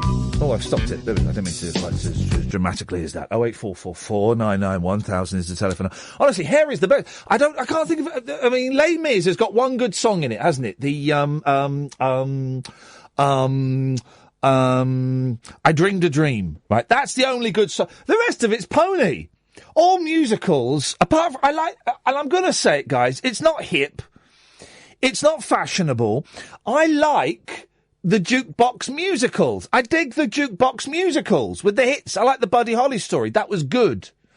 Actually, that's the only jukebox musical I've seen. And, I saw that Dreamboats and Petticoats. The rubbish that we go and see to please our parents. But I enjoy all of that stuff. But musicals themselves, they're kind of... they don't really do it for me. I could be wrong. 0844 499 1000 is the telephone number. If you want to give us a call, you're more than welcome to. Or you can tweet me at Iain Lee, IAINLEE. I've got an email address as well here, but I've not quite worked it out yet. So if you want to email me, use Iain at iainlee.com. Well, there's more chance that I'm going to see it. Otherwise, I don't. I have got a talk radio email address. I have literally no idea what the address is, though. So don't bother, or how to access my email. So don't bother. Az is on the line. Yes, Az. Yeah, all right, Ian. How's it going? As you were.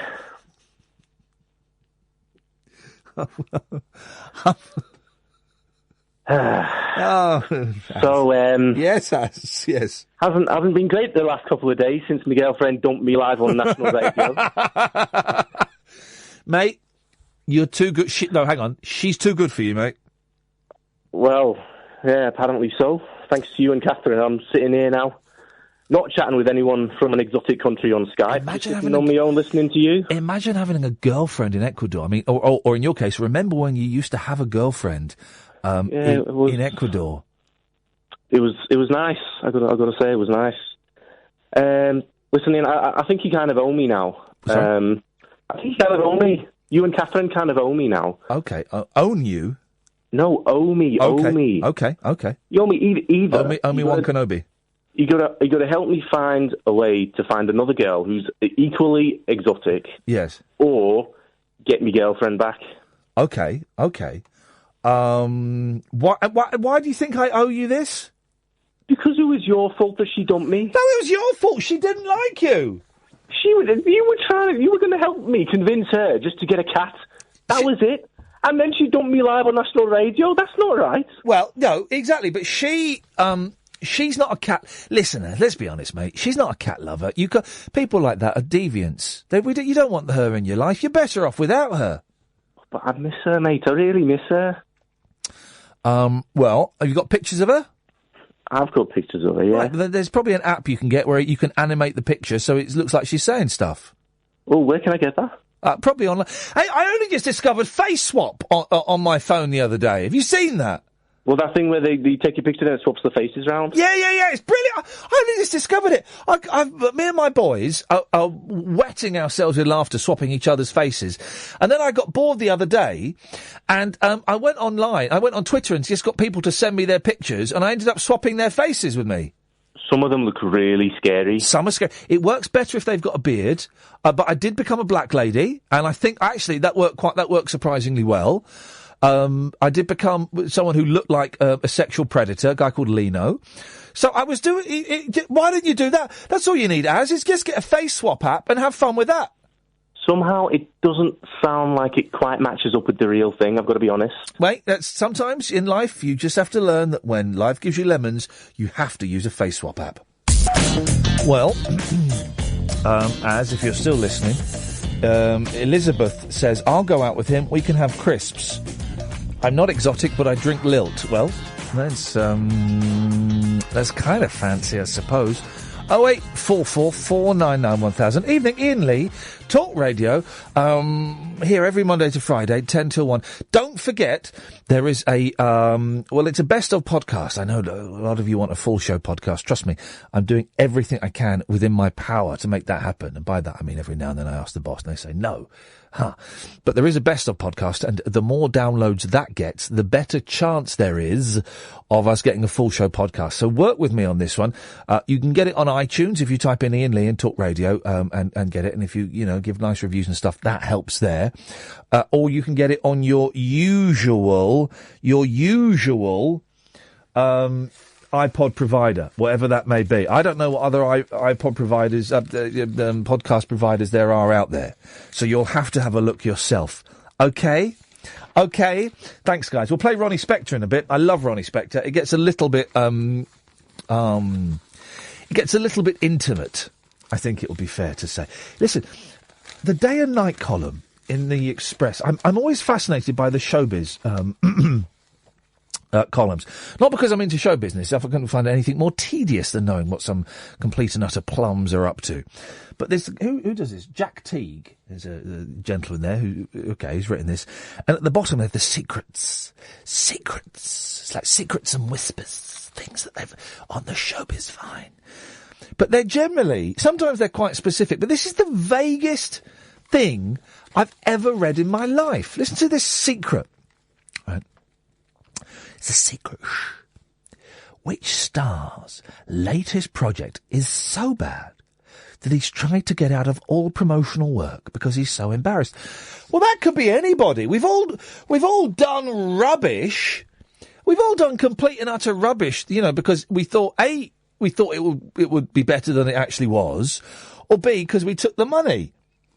So come on, Jack Teague, we need a little bit more detail. I don't know, dear listener. Maybe you've been watching promotional activities for something that is rubbish, and you've noticed that the star is not part of it. 0844 499 1000. Anyway, Ronnie Spector, she was in the Ronettes, Be My Baby, Phil Spector's Christmas album. I spoke to her the other day. This is it. It's Ronnie Spector. What an actual thrill. I love you, Ronnie. Oh, thank you. I love you too. May God bless you. Even though I haven't met you yet. No, but I've been very close to you. That sounds really stalkerish. Let me put it in context. Because that's a weird way to open a conversation. About 7 or 8 years ago, I was in New York over Christmas, and I was kind of looking for things to do, and I saw you were doing one of your now legendary Christmas concerts at B.B. King's. Yes. And I came down and saw it, and I got there really early. I was sat at the front, and it was amazing, Ronnie. You're incredible. Oh, thank you, Ian. You made my whole weekend. Well, that's very kind of you to say so, madam. Listen, I've got this new album in front of me, English Heart, and I was listening to it today. Now, without being rude, you're a little bit older than 25. And yes, just a little bit. You still got that voice. How have you still got that voice? I don't know. I don't know if it's a gift or it's just how I sing, you know? I don't know how... I don't know. Do you? You've got a very naughty laugh. Do you do like exercises and warm-uppers and things, or do you just kind of open your mouth and out it comes? Sometimes you either, this is the truth, Ian, you have it or you don't. You know? You can go to all the rehearsals you want, you can take all the vocal lessons you want, but if you don't have a certain voice, it's all in the voice. Yeah. And you've got it. You've still got it. This is a great album. It's kind of, it's all, British songs. Have I got that right? From kind of about 64, 65, 66, mid-60s. Yes. How did you choose them? Did you choose them? Or did you walk in and your producer said, right, Ronnie, this is what you're singing? No, that was in the 60s, Ian. Yes. Now I can pick my own stuff. Oh, yeah. What I had to do, though, because it was so many great songs from England, and they came over, transported over to America. Yeah.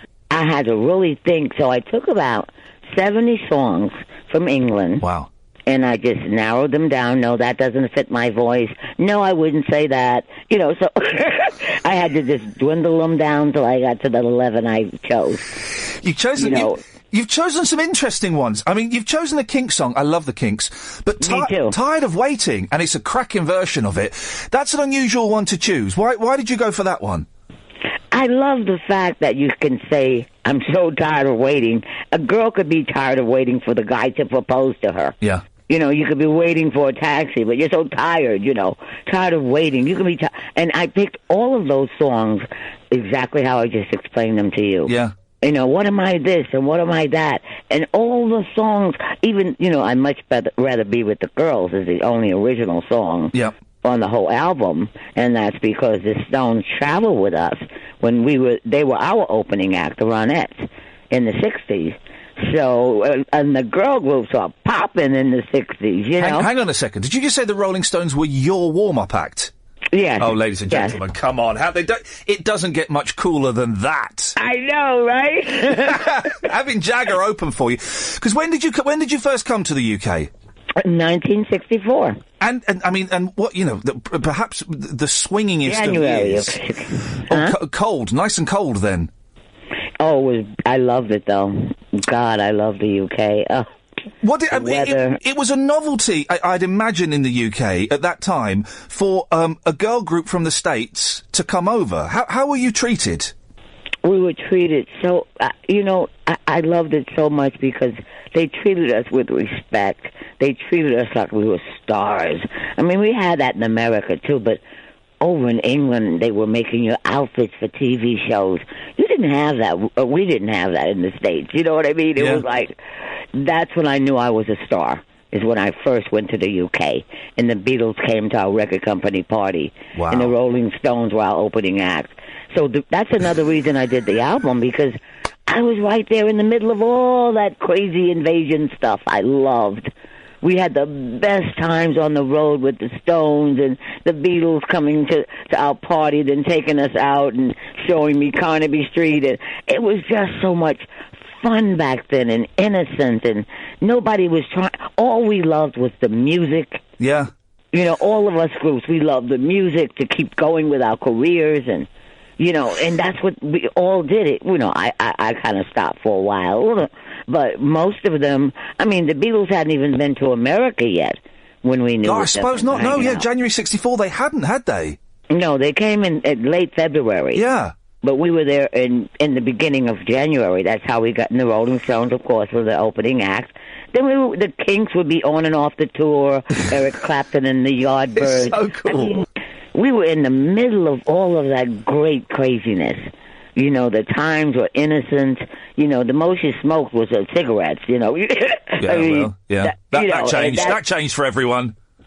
Yeah, right. But we weren't in that scene. By then, I was completely out of the business, if you will. Yeah.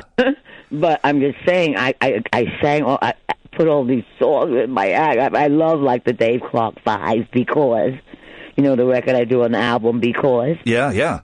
I loved it, you know, and I toured with Dave Clark 5, you know, in the six over here in America. It's just, do you know what? Listening to you, because I was born in kind of the early 70s, so I missed all of this. So all I've got really to connect with the 60s, and I love 60s music, Beach Boys and the Monkees and the Beatles and you know the Ronettes, all of that stuff. I love it. But all I've got is the records and, you know, the black and white film. So there's something that's not quite real about it to me. But hearing you describe, you know, having the Stones open for you, having the Beatles come to your party, you had screaming fans when you came here, didn't you? Yes. As a matter of fact, the first time, not in America, overseas, when we got off at Heathrow Airport, there were kids at the airport. Wow. And we've never had that. And that's when I said, you know what? We are stars now. I didn't, you know, over here we were stars, but when we got to the UK with the respect, the kids at the airport, which we'd never seen, yeah. At the girls, we have arrived. And that was in the UK. This record is a cracking record, and I'm not just saying it to suck up to you. I've been listening to it today, and it really is. It's a treat. Okay, I think it's a really nice arrangements. It's kind of timeless arrangements. You know, they're updates from the '60s, but it's not all like synthesizers and computers and auto tune and stuff. You know, exactly, and that's what I want. Yeah, that's what I wanted. You know, I wanted that, Paul. You Ian? I'm Ian. Don't worry. I don't know who Paul is. You must be thinking about McCartney again. He's not here, unfortunately. All right, I'm going to ask you. What was Paul McCartney like? Was he nice? Oh, let me tell you something. Go on. All those guys were sweethearts. Oh, man. And I'm not just saying that because I toured with them. I was actually friends with them backstage. I was the first. They didn't know anybody when they got to America. And I remember John Lennon calling us up and saying, Ronnie, we're prisoners here at the plaza. We, you know, come over and you know, keep us company.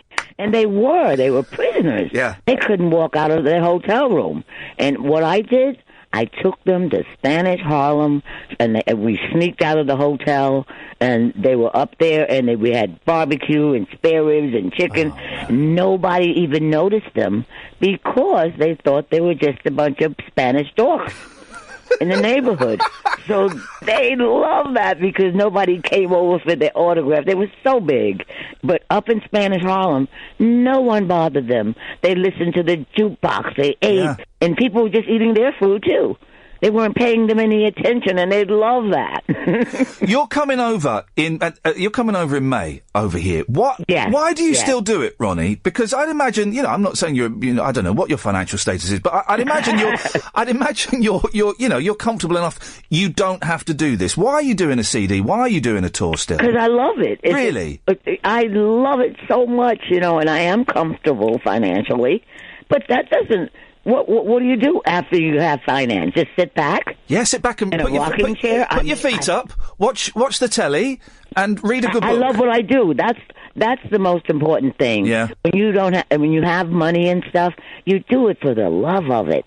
I love it. I have a passion for singing that Nobody has. Maybe that's why I sing like I do on the record still. Well, because I have a passion and a love for it. I could tell. And I have a love for the people that watch me. I could tell that when I came and saw that Christmas show. Honestly, it was such a treat. It made our trip to New York. The highlight was you coming out in a sexy Santa outfit, if I'm completely honest. But you, but you love it. You can tell. You could tell that you love performing, and you had that audience in the palm of your hand. And I do. I have to agree with you. Yeah. And I don't know how I do that. And I don't know. I've been doing the Christmas show for, what, maybe 15 and more than that years. Yeah. And each time it's more people and more people. And I don't even have a hit record. And I'm playing theaters now in America and over in the UK. When I was with the Ronettes, we just went back. We played clubs over here. And then the Beatles made that stadium thing, that groups can do today. Did you think stadiums? Did you think that over 50 years later from your first single, over 50 years, blimey, that you'd still be doing it? You'd still be playing, concerts, sold out concerts, still be making records? Oh yeah, I would. I've never given up on myself with recording and performing. Yeah, that's what I love since I was like 5 years old. Going to my grandmother's on Sunday. Everybody's waiting for little Ronnie to stand up on the coffee table and entertain them. So I've been doing it all my life, so if you have money, what does that have to do with what you love? Yeah. It just hasn't, it's two separate things. Ronnie, listen, honestly, it's such a thrill to talk to you. I'm going to try and come and see you when you're over in the Shepherd's Bush Empire over here. I wish you would. I'm coming, man. Seriously, you can't keep me away. The album... I hope you do, Ian. I'm coming! This isn't some... Listen, on my show, we only get people on that I really, really love. And I really, really love you. So I'm coming. Oh, but now you've made my whole day. The album is English Heart. The whole thing is a treat. For me, the two songs that really stand out are I'll Follow the Sun, the Beatles song, and Girl Don't Come. Was that Sandy Shaw that did Girl Don't Come? I can't remember. Yes, it was Sandy Shaw. But the whole thing is a treat. Ronnie, I wish you the very best of luck with it. Oh, Ian, thank you, and I hope to see you there. I know I will. I'm going to come and say hello. It's been such a thrill talking to you. Thank you so much. Okay, cheers, love. Take care. Bye-bye. Bye-bye. Talk Radio. Talk Radio. Man, I love Ronnie Spector so much. She's just adorable. Anyway, right, after midnight, we're going to take your calls straight to air. You can call in about anything you want. I'll sit here and chat with Kath. We'll look through the papers and, just whatever. But it's all down to you primarily. If you want to give us a call, the calls go straight to air, 7 pence per minute, plus your provider's access charge, bit more from mobiles. The phone number is 0844 499 1000. 0844 499 1000. Ian Lee, Talk Radio, speak to you after the news. I like pyramids. I like pyramids a lot. I'm a big fan of pyramids. I'm a big fan of the pyramid game. Hosted by anybody? Wasn't it Steve Jones? I think it was. Big glasses.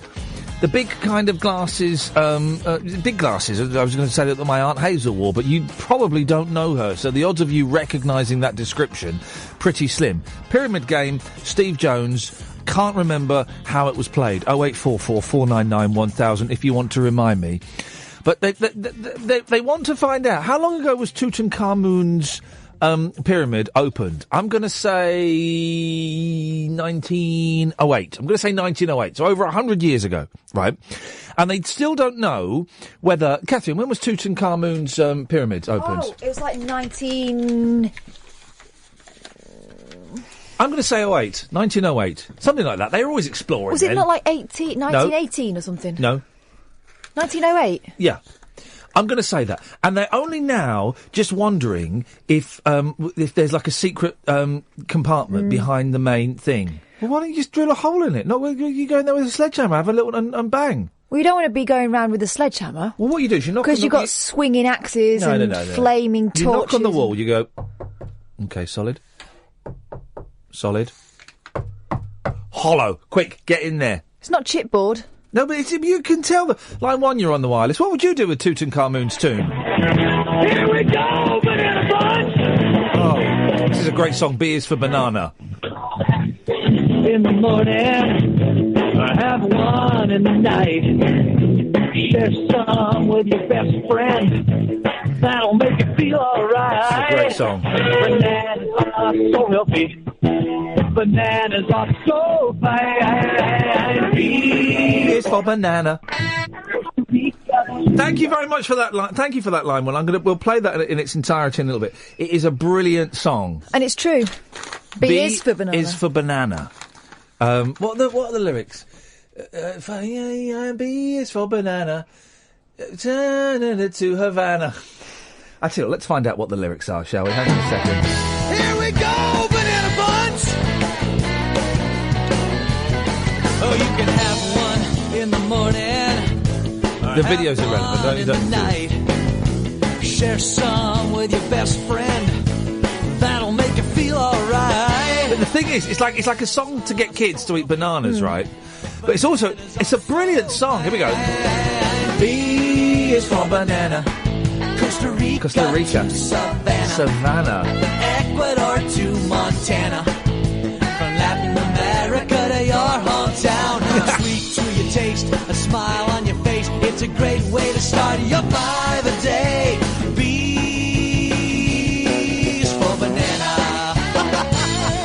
That guy's better than Lennon and McCartney. And how many songs did Lennon and McCartney actually write together? Not many. No, about 8. About 8 songs. The rest of them, they were done solo. Solo song. McCartney's bringing out a 67-track, maybe it's 76-track solo compilation. Gosh. Post-Beatles. Okay. I'll have it. Is it going to have the stuff he did with Michael Jackson? Yeah. I quite fancy all that. Yeah, I fancy that. I love it. I love McCartney. Let's go. I'm not sure whether I could do 67 tracks all in a one-er. What thing is, right? I could. You got a long car journey, right? McCartney solo. What's his website? I'm going to say it's Paul McCartney. It's meatfreemonday.com. Oh, no, don't. Oh, no, I like that rap. The way he describes the album, though, is... the website's gone all funny. All Paul McCartney, flashing pictures. All right, yeah, the bass guitar. Hang on a minute. Here we go. 67 tracks of pure McCartney. Oh. Right. I'm going to get this if I can get it for free. I'm not going to pay for it. Read more, because he phrases it in a really weird way. Me and my team came up with the idea of putting together a collection of my recordings with nothing else in mind other than having fun listening to, Paul says of the project. Isn't that my voice? Maybe it's to be enjoyed on a long car journey or on an evening at home or at a party with friends. So we got our heads together and came up with these diverse playlists from various periods of my long and winding career. Oh. Now, maybe it's to be enjoyed on a long car journey. Yeah, yes. I can dig that. An evening at home. Yeah, go on then. Or at a party with friends. What if you're having a Macca party? If you're having a Macca party, then yeah. But, I mean, guys, I'm in charge of the music tonight. Oh, nice one, Steve. Yeah, brilliant. You not brought your records or your CDs with you? You got it all on your MP3? No, got all the CDs I need. These 4 here, pure McCartney.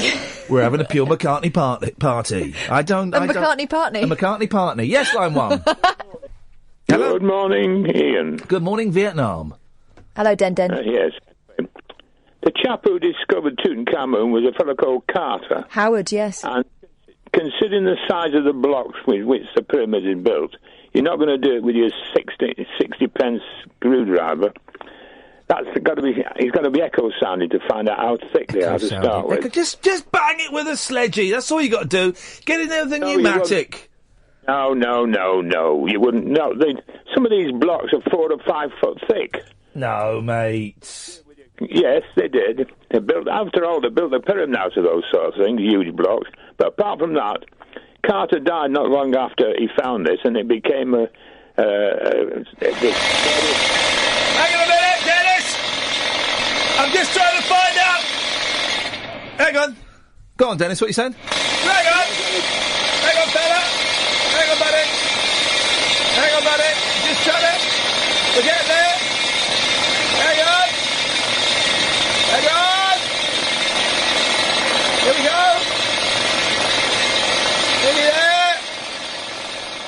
Nah, there's nothing there. Prepare to die. Oh. That was... The Mummy's Curse. The Mummy's Curse. The Mummy's Curse. The ancient curse of the mummy. Also known as Dennis. Dennis's Curse. Dennis's Curse Winky. 0844 499 1000. So there's 67 tracks of pure McCartney, right? It looks all right. There's 2 versions, right? There's the 2 CD version that I bet is not got 67 tracks on. Yeah. That's only got 37 tracks on. That'll do you, though, won't it? No. I want the... Listen to this one. Maybe I'm amazed. Yep. Track 2, Heart of the Country. Don't know. Track 3, Jet. Ooh, yeah, yeah, yeah. Oh, hang on, this is like that concert you went to, which was good one. No, the concert was classic, new one. Classic, new one. New one. Classic, obscure B-side, new one, classic. That's not the way you described it to me. You used some 4-letter words. That's the McCartney... that's the formula. The formula. Let's go on Amazon. That's the McCartney Partney. McCartney Partney. Let's have a look, because I might have some of that. McCartney. I've typed in McCartney into Amazon. If you get it, can I have lenses on it? I'll tape it for you. No. I'll do a tape for you, mate. No worries. I'll put it in my tape stack and I'll tape it for you. No, you're not allowed to. What? You're not allowed to do that. What? You're not allowed to do that. What? You're not allowed to do that. I'll tape it for you. No. All the other stuff I've taped for you. I'll take that for you. Here we go. 4 CD box set. It's only $34.99. What? It's a good cover as well. He's a good-looking boy, isn't he? Let me have a look. Look at that cover. I think in the olden days, yes. Look at that cover. He's gone quite... Nah. And I know he's old, so it's fair enough. And it happens to everyone. He's gone jowly. Here's the thing, guys. Here's the thing, right? Go on. Oh, it's so easy to have a little pop at Paul McCartney. No. Well, no, it's so... Oh, have a pop at Paul McCartney. Oh, Paul McCartney's got silly hair. Oh, he's dyed his hair. It should be grey. It's brown. I never said that. Some of his songs are rubbish. I never said that. Some of his songs are rubbish. Yeah. But he wrote Here, There and Everywhere. If he never wrote another decent song again, he wrote Here, There and Everywhere, the perfect love song. But yeah, he did write good songs again. Wanderlust, what a brilliant song. Temporary Secretary, what a brilliant, slightly messed up song. Maybe I'm Amazed, what a brilliant song. The song from the album Memory Almost Full, which is a recent album that I really like. Brilliant. Yeah, he did that silly romantic album in 2014 because he's got his new bit. But so what? Doesn't matter. He's done classics, and all the songs he wrote about Linda are beautiful, and all the songs he wrote about Heather after he split up with her, very bitter but beautiful. The man is a legend, and when he dies and when the truth comes out, we'll all go, oh, I didn't know that about him. Oh, I've gone right off him. He's a right dirty sort. I'm not disputing any of that, although I don't know anything about the latter. Yep. And for legal reasons, neither do you. No. But he's a bit jowly. You're thinking of Billy Joel. No, jowly, not Jolie. Not Angelina. Angelina Jolie. Anyway, he was a very handsome You're young thinking man. of Jowly Foster. Jowly Richardson. Yeah, we go, you see. Anyway. Yeah. No, I'm not having... Oh, wait, 499. He was a good-looking lad, but I was always... I don't know, I always kind of like George more. Yeah, it doesn't matter which one you like. Because George looked a bit like Jesus. You can't go wrong if you look a bit like Jesus. Sexy Jesus. There are no rare tracks on the box set or the outtakes. You're right, Kyle, so I'm actually not going to order it. I'm going to close the Amazon page because I don't want anything to do with that. But if Macca was listening... Yeah? You'll have a freebie. Someone sent us a joke. Would you like to hear it? No. Okay. 0844 499 1000. Here's the thing, right? There's a really horrific story in the Star. Right? It's horrific. I mean, it's horrific. No joke here. There's a maniac on the loose. Right? So 5 people have been killed in a month by a maniac. This is a true story. No joke. An evil killer is feared to have murdered 5 people by pushing them into rivers. This is a true story. A teenager... It's an absolutely horrific story, right? A teenager, a pensioner, and 2 middle-aged men were found floating in waterways in the last few weeks, and a 5th man was discovered in a wooded area next to a canal towpath. They all died within a 10-mile radius of each other in the Kirklees area of West Yorkshire. So someone is killing people in Yorkshire by drowning them. What's the headline that the Daily Star have gone with? Oh, no. They haven't. Go on. I couldn't think. Yeah, you would never consider it to be Yorkshire Dipper. Now! Wow! Now! The Yorkshire Dipper. Now, guys, I'm a big fan of the Star. I think it's Britain's greatest newspaper. Oh, come on, it's porn for cowards. Oh, no. I think it's a good read, the Star. It's got its tongue in its cheek. It knows exactly what its audience is, and it knows where it lies in the mainstream media. But Yorkshire Dipper? Really? That seems outrageous to me, Line 1. Line 1? Oh, our phone's gone to cock again. There's a surprise. Let's try again. Line 2? Yeah, well, there's a surprise. Do you want to flush the system out, Id? 0844. And while we're doing that, why don't we take a little break, guys? Let's try. Line 2, are you there? Flipping system. All right, call through. Ed, wait, and I will give you the finger as to when I want you to put them through. Ed will do it. But, I mean, guys, it's only a phone-in speech station. Yes, I know that Julia Hartley-Brewer gets no phone calls, but for God's sakes, maybe one day she will. And maybe when that phone call comes in, she will not be able to take it because the phone system is pony. 0844 499 1000. If you call in, we will find a way of getting you through. I absolutely promise. Now, I've written down something in the Sun, and I cannot for the life of me find it. I've written down text twit. But I wonder why I've written that down, because it's not on the page. You keep talking, Kath, while I have a little look for what it is I've written down. OK. Oh, I've got a public service notice, if you're interested in the Ronnie Spector thing. Yeah, go on. Right. You know, I told you that I'd had a communication from people after we spoke. Just checking everything went well. Of course it did. She said they've postponed the May dates that Ronnie was talking about in that interview. And they're doing them now between the 10th and the 24th of June, right? Is that right, line one? When the punter takes a tumble as a fall, it won't make the blindest. Okay, so I've worked in commercial long enough to know we can't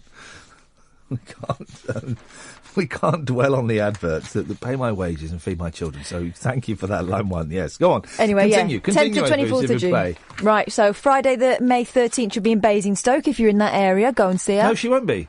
Yeah. In May? Oh, hang on. No, you're reading out the dates that she's cancelled. No, these were the dates that will be rescheduled together, that others will be added. All right, yeah. So anyway, she's going to be over 10th, 24th of June. So that date that you read is Use not your happening. initiative. Just Google it, dude. Google it. If you're that bothered. You should be. She's good. You found it? No, I don't. I don't know what on earth I've written. I must have. It must be the wrong newspaper. It doesn't really matter. It doesn't really matter at all, does it? Line 2, you're on the wireless.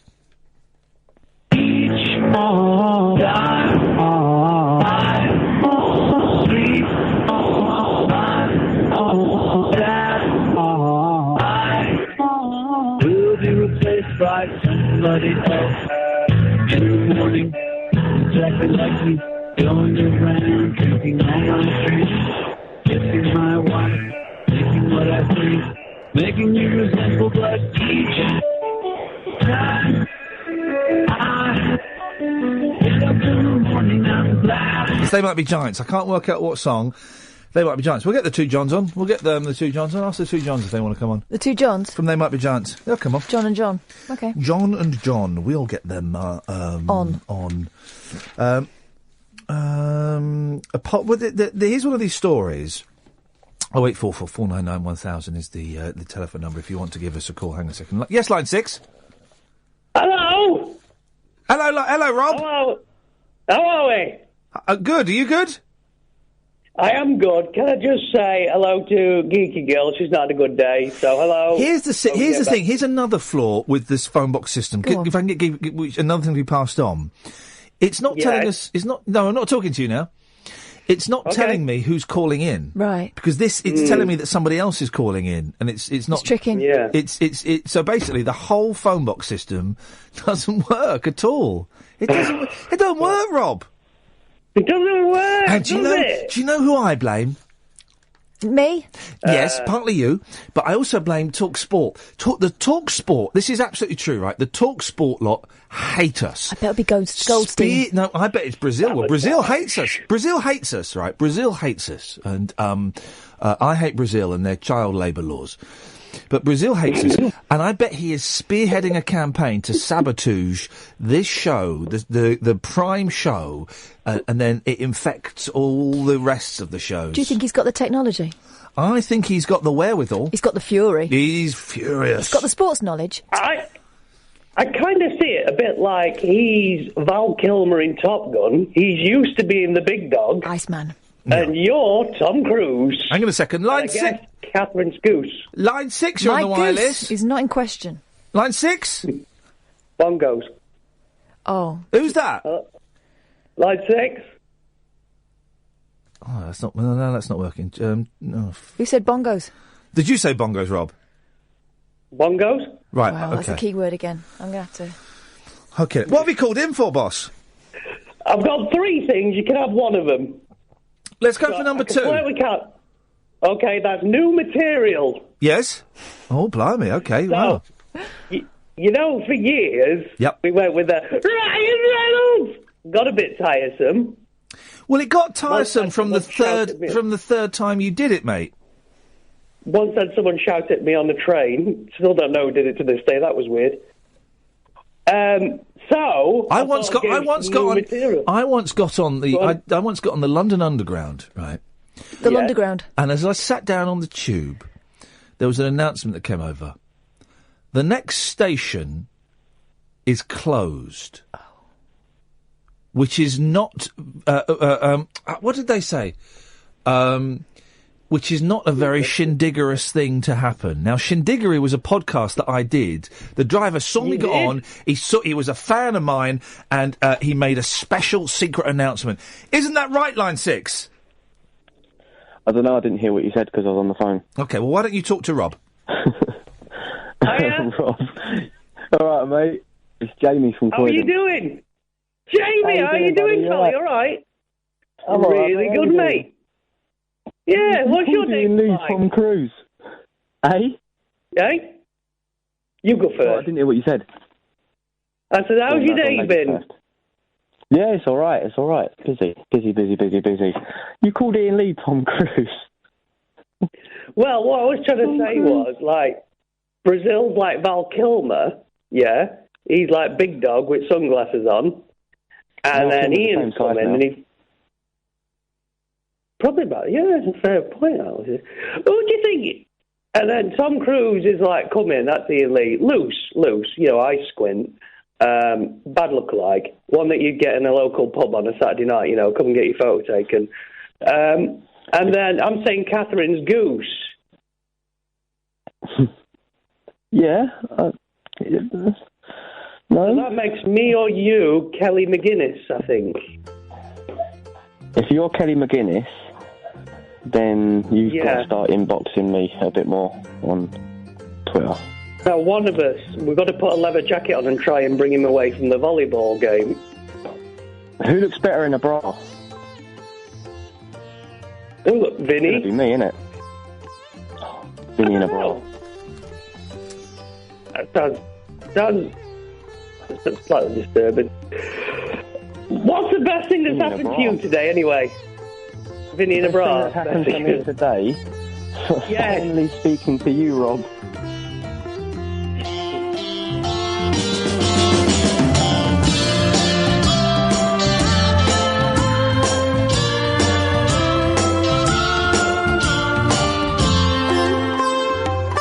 Okay, I'm finding my way around this ancient technology, which I think was created just as they were putting the last brick into Tutankhamun's tomb. Has a curse or a jinx or a hex ever actually worked?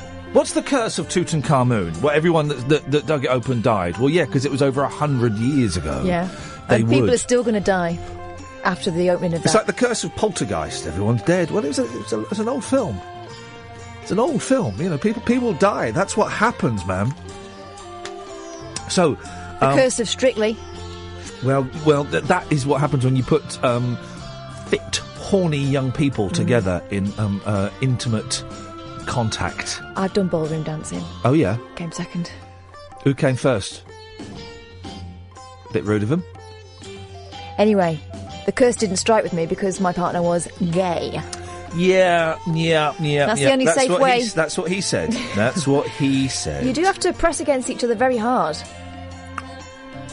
That's what she said. There's a big flaw, wasn't there? Because they were going to have gay couples on Strictly. Do it. Why not? Well, no, I tell you why not. No, it's not fair. Why? Well, no. No, I remember. No, they were going to have gay couples on Strictly. Of course they shouldn't.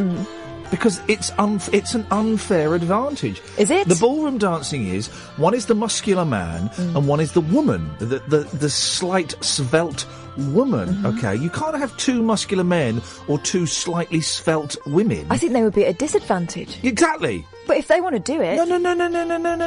No. Or they just dance different. No, it has to be the man leads and the woman follows. It has to be. You cannot have two men, because then they'd both be leading, they'd bump into each other, and no.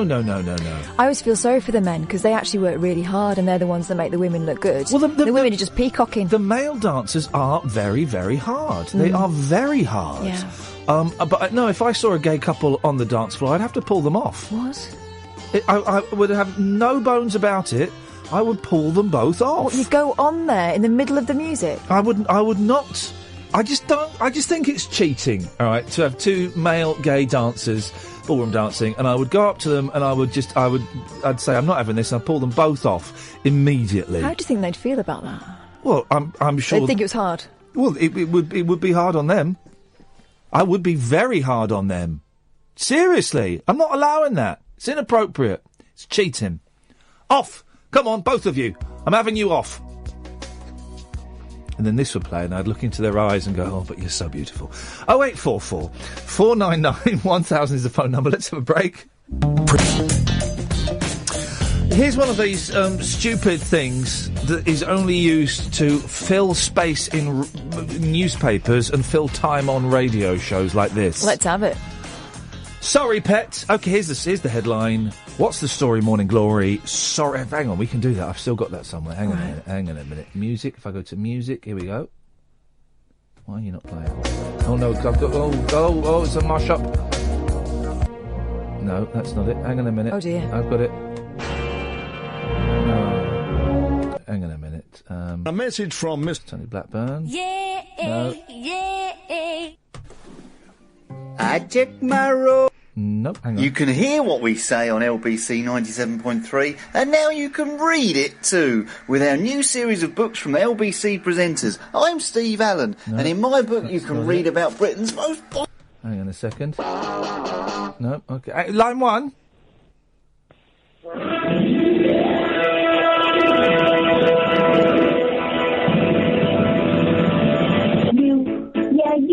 You're really cool. You can be anything you want to be. Time you fly. I'm coming to you.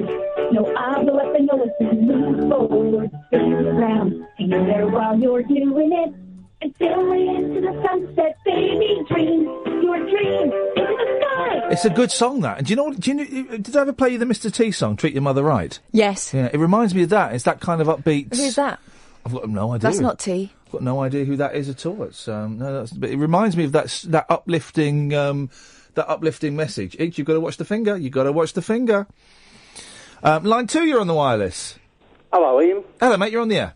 Yeah. Did you just hear something about you saying that two homosexuals dancing on the dance floor, you'd actually pull them off? Yeah, if it was a strictly ballroom type competition, I'm a traditionalist, and I think it's unfair. It should be a man and a woman. If I saw two men dancing together in a strictly ballroom competition, I would storm straight over to that. I don't care if it's hard or not. I'm going to pull them both off. Yes. So you'd go straight over there and you'd pull them both off, yeah. Yeah, that's exactly what I'm going to do. And I don't care. I know it's not PC to say that. It's not PC to say that. I don't care.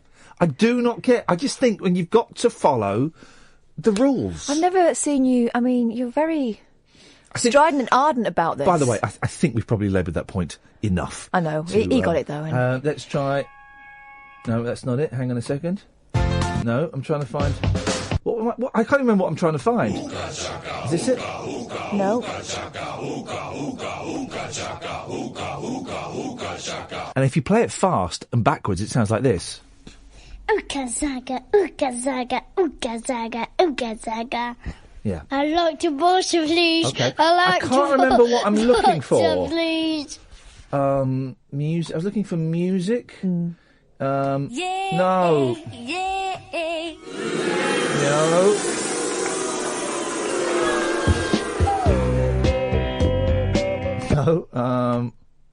What am I trying to find? I was trying to find something, and now it's like when you take LSD and you start doing a joke, but actually there's a point to it, and then 3 hours later you're still trying to find. I haven't got a clue because you haven't. It was this.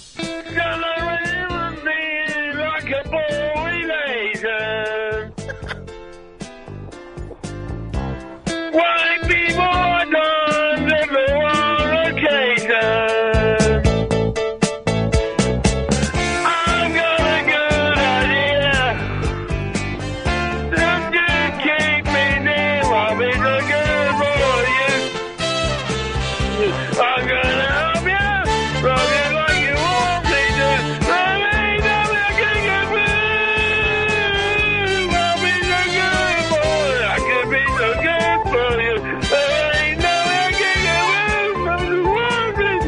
This is a real human being making these painful noises. Is it Bublé? He used to be... Bam! Bublé used to be a massive stoner. Did you know that? He used to be a massive stoner all the time. Then when he stopped smoking weed, he put on weight. Yeah. So the lesson there is, kids, you want to lose weight, smoke weed. Or exercise. Or don't eat so much. Yeah, don't be a porker. In fact, don't smoke weed. A poll of 2,000 owners found a fifth preferred their pet to their partner. Wow. Why would they do that survey? Why would you answer that survey? And what do those statistics actually tell us about the human psyche? Not a lot. Not a lot. Not a lot. Too soon. No, you can still do... Oh, no, you can do... Everyone's doing that... I was talking to the producer. Because Ronnie Barker died. Yeah. According to Paul Ross's Twitter feed. Do your own Twitter feed, Ross. Don't give it to the kids. They ain't got a clue, mate. Trust me. I would never let anybody else do my Twitter feed. You'd let me. No, I wouldn't. I wouldn't let anyone do my Twitter feed. I remember, I've done kind of, now I'm not at the BBC, I can do these gigs again, guys, if you want to give me free games consoles. I've been to events where you get free games consoles and free games, but it'd be really good if you could just do a tweet saying how great this game is with a hashtag. I've done that. Yeah. I've done that. Sorry, do I get a free Xbox? Beautiful. What do you want me to say? This new game that is actually rubbish is brilliant. Hashtag fun. Do I get a free Xbox for that? Beautiful. Thank you very much. I'm very, very cheap. Very cheap indeed. And I will happily send out a tweet saying some old rubbish is brilliant if there's an Xbox. Although that particular thing was good. Which thing? No, that was years ago. I'm not going to take it back off me. Oh, no, it's rubbish. Okay, fine. It's rubbish. I'm open for free stuff, by the way. But so a fifth preferred their pet to their partner. So 4/5 prefer their partner to their pets. Yeah, well, that seems like a decent I stat. prefer my cat to my wife because I've known her longer. I've known the cat longer. I've known the cat 15 years. Wow. 15 years. We watched September 11th together. What did she think? Oh, she was heartbroken, devastated. She was pleased that no cats were killed, but she was devastated. You know, thought the whole thing was madness. Why anyone would do such a thing of hate in the name of supposedly in the name of a religion of love and peace. It's beyond her. Cats, of course, as we know, have no religion, so she finds the whole concept completely alien to her.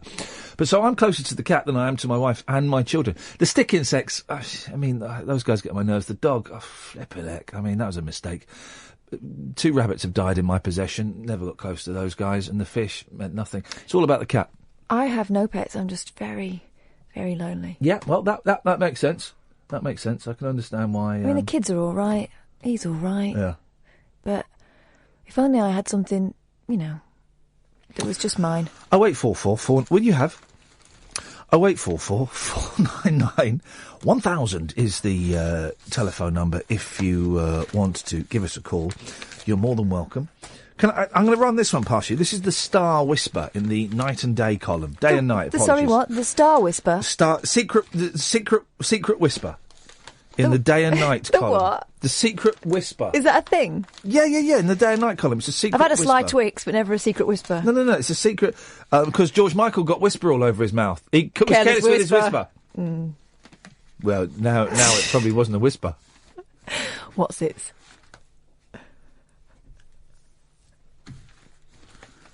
Definitely what's it? Just mind it. Maybe you can help us with 0844 499 1000 is the telephone number. God. One day they're going to turn these cameras on. Where are the cameras? There are cameras in here. No, they're not in They here. were going to be. This is all going to be set up for cameras. Well, I'm glad to see that they've delivered everything they promised would be here on time. Which star's latest project is so bad that he's tried to get out of all promotional work because he's so embarrassed? Oh, Ben Affleck. Oh, is it? I bet. Have you not heard the thing? What? There's a video going around on YouTube of Ben Affleck and Superman. Yeah. Being interviewed about Batman versus Superman. Yeah. And Superman's talking. Yeah. About it. Yeah. And Ben Affleck's just looking there with sadness in his eyes, and someone's put the sound of silence on. Oh, and there's sort of slowly close-up of Ben Affleck's sorrow. Oh, blimey. Yeah. I still want to, even though that film everyone says is a stinker, I'll watch it. Go get a free ticket. When is it £3? When do they have it on £3 on Pensioners Day? If it's £3 on Pensioners Day, I'll have it. I would see it. Just to sit down for a bit in the warm. A nice rest, wouldn't it? Yeah. It'll be a nice... I might get some pick and mix. Nice rest. Do you fancy going a little bit serious for a little bit? Always. Anorexia. Oh. Very serious. Very, very serious indeed. Because the Daily Mail have tried to make... They're trying to make it fun? No, they've tried to... Or they're making it selfish? They like doing that, don't they? No. They're trying to have a pop at Celia Imrie, right? They're trying to do a Joan Bakewell on her. Right? So Joan Bakewell came out and said whatever she said. Right? I don't even remember what she said. Right? And then Celia Imrie has said something about anorexia. And they're trying to make... 0844 499 1000. I thought they liked her. And they're trying to make it into something. She's unusual, isn't she? Now Celia Imrie says anorexics are self-obsessed. Actress, and brackets, an ex-sufferer, backs up Bakewell. But listen to what she says, right? Because I think she's right. When you listen to it, you go, oh, that's a bit... Oh, no, actually, yeah, no, that makes sense. Go on. Celia Imrie was yesterday accused, by the Daily Mail, of stigmatising anorexics after she said they are self-absorbed. The actress, 63, who once suffered from anorexia herself, said those with eating disorders are wasting their lives as well as hurting those around them, and that she wants to shake them out of it. Her comments came just weeks after veteran broadcaster Joan Bakewell provoked anger by blaming eating disorders on narcissism. No, she didn't. She didn't, though, did she? That wasn't exactly what she said. No, of course not. They're twisting it, twisting their melons. Miss Imrie, whose film appearances include Calendar Girls and Bridget Jones's Diary, waded into the debate in an interview with Psychology's magazine, saying, if I met a younger person with anorexia, I would shake them. I'd say it's a waste of life. We've only got one, and you've just got to get on with it. I think it's part of the self-absorbed generation, and it bothers me, and it's utter hell for people around you. So basically, she's saying they're self-absorbed, which they are. By the very of course, they're self-absorbed. They're self-absorbed with their appearance and controlling how much how much food they consume, and how much they, in some cases, don't consume, and how much they. Same with drug addicts and alcoholics. They're self-absorbed. They're selfish. It's a selfish disease, anorexia and addiction, and all of those things, which are all very similar. And so they're trying to turn it into this big thing, and they've done that thing where they phone up like the Anorexia Society and stuff like that and go, have you heard this? Remember when I got accused of being a racist? Yeah. And it was just one bloke who didn't like me because he was working for PR for a hospital when we totally destroyed the CEO of this hospital. Well, because he went on unbriefed because his PR wasn't up to much. Plum, right? So this guy then goes to work in a local newspaper because he can't work in PR. And I said something that was no,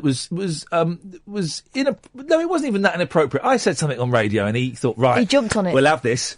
And we're going to make him out to be a racist. And so he then got some race organisation to read the sentence that I'd said. And they went, yeah, well, if that's what you said, that's out of order. And this is what the Mail have done. This is what the Mail have done here. Yeah, but if you're anorexic, you are self-absorbed. If you are a drug addict, you are self-absorbed. That's part of the problem. That's the nature of the disease. It's a disease. And so to have a pop at Celia Imrie, I think is a little bit bang out of order. Well, and yet somewhat typical. Dr. Christian Jessen, who presents Channel 4 shows, including Super Size versus Super Skinny. Is he the... Muscly one. Is he the, Embarrassing Bodies? Yes. He's been on Grindr. Yes. Okay. Claim studies show some sufferers... Oh, here we go. Christian Jessen claims studies showed some sufferers display elements of narcissism, adding that Joan Bakewell was actually right. Oh, it's a narcissistic disease. They're narcissistic. That doesn't mean that they're doing it for fun. For fun, and because they want to stick two fingers up at everyone. It's a disease of self-obsession and narcissism. Of course it is. 0844 499 1000. 12? You couldn't be more than 5. You're so fat they have to jack you up to take off your shoes. Yeah, well, you're so skinny your eyes are in single file. Well, you're so ugly your ears stick out to get away from your face. Well, your mama is Hold it, wait a minute. Don't bring anyone mother into this. She ain't here. If it wasn't for your mother, you wouldn't be here. So remember, when you put down one mother, you're putting down mothers all over the world.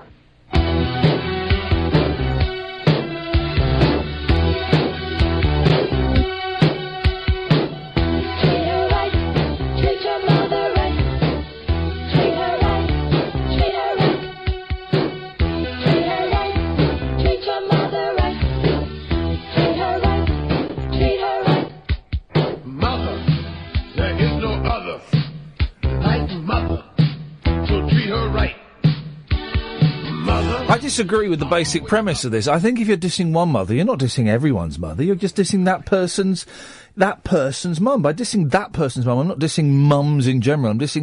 I don't like your mum, for example. I do like your mum. I've met her once, maybe. Anyway, I like the idea of your mum, but let's pretend I don't like her. I don't like your mum. Why? But I like my mum. I like Id's mum. I like everyone else's mum. It's just your mum is a cow. What? 0844 499 1000. Line 2, you're on the wireless. All you have to do is take a cup of flour, add it to the mix. Now just take a little something sweet, not sour, a bit of salt, just a pinch. Seasoning, cream, this stuff, this thing, add a teaspoon of vanilla. Add a little more, it counts as 4, and you never get your fill.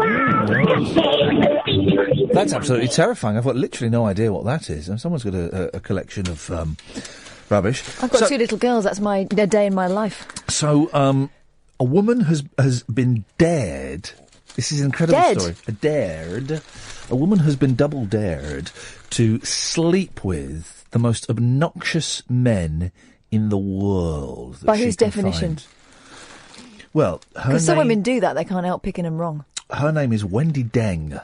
Oh, right, okay. And she's been having it away with Murdoch. Yes. And yes, and I take Murdoch's dollar from time to time, dear listener. Of course I do, but I'm happy to poke fun from a safe distance. Married to Murdoch, and now there are rumours that she's going out with. Would you like to go out with me to movie? To see Police Academy with Vladimir Putin of all people. I mean, she really does. And the thing is, let's be honest, Wendy Deng, she's hot. She's got a Deng dong. Let me do it again. Hang on. Go on. Deng dong. Bit old-fashioned. Yeah. She's got a mean right hook. Yeah, oh, yeah. Remember the Pie Man? I do remember the Pie Man. I thought she was awesome for that. Yeah, well, she split up, obviously, with Murdoch, because he's now having it away with Jerry Hall. Married to Jerry Hall. Well, and inevitably you're assuming... having it away. And she's now, it sounds like either an April Fool's joke or the most unlikely love match of the year, but according to a report in an American magazine, Wendy Deng Dong may be dating Vladimir Putin. Where's my Putin? Where's my Putin? I need my Putin! I want it to P. Poo. Where's my Putin? And a P. Where's my Putin and my Putin? The article in Us Weekly, Us. I think they call it Us Weekly, don't they? Quoted an insider claiming that the relationship between the ex-wife of media tycoon Rupert Murdoch and the president of Russia was serious. Would you like to go to movies? I have many blue jeans and big country LPs. And not many tops. I mean, really, you'd have to wonder what the hell is going on with, as the press are already calling her Deng Dong. I mean, what is going on in her mind that she thinks that gentleman would be acceptable? Maybe he's hilarious. Deng Dong merrily on high. Stop it. Probably a little bit racist, that, actually, isn't it? Well, no, it's not. It's a name. Well, also, so we can't ever laugh at people. Well, I can't take the mickey out of Roy Hodgson for talking funny. Now you're saying I can't take the mickey out of Deng Dong's name? You're having a laugh. You're calling her Deng Dong because you're having a laugh. Who said that? Was it Terry Thomas? Deng Dong. Yes, exactly. You're saying that we can't pay tribute to one of Britain's finest gentleman actors, Mr. Terry Thomas, Lord Terence of Thomas, because of Wendy Deng Dong? Is that what you're saying? Because that is as offensive to me as racism is to you. Shame on you. 0844 499 1000 is the telephone number if you want to give us a call. I'm going to come up with... hang on a minute. Wendy, if you're listening and you're available, if you're not going on a hot date, then... Hang on. I'm going to get it to the bit. Hang on, cue it up. Hang on. Hang on, wait for me. Hang on. Hang on. Here we go. We want that. All right. Do you know what I think? You can't. What? Do you know what I think about Wendy Deng Dong and Vladimir Putin? Do you know what I think it is? I think it's a... There we go. That's what I think it is. That's what I think it is. 1 minute, 20 seconds. There we go. I think it's an absolute... Don't you? But do you know what I think about... But seriously, what I think about Jerry Hall and Rupert Murdoch? Do you know... And this is serious. Do you know what I think it is? I think it's a...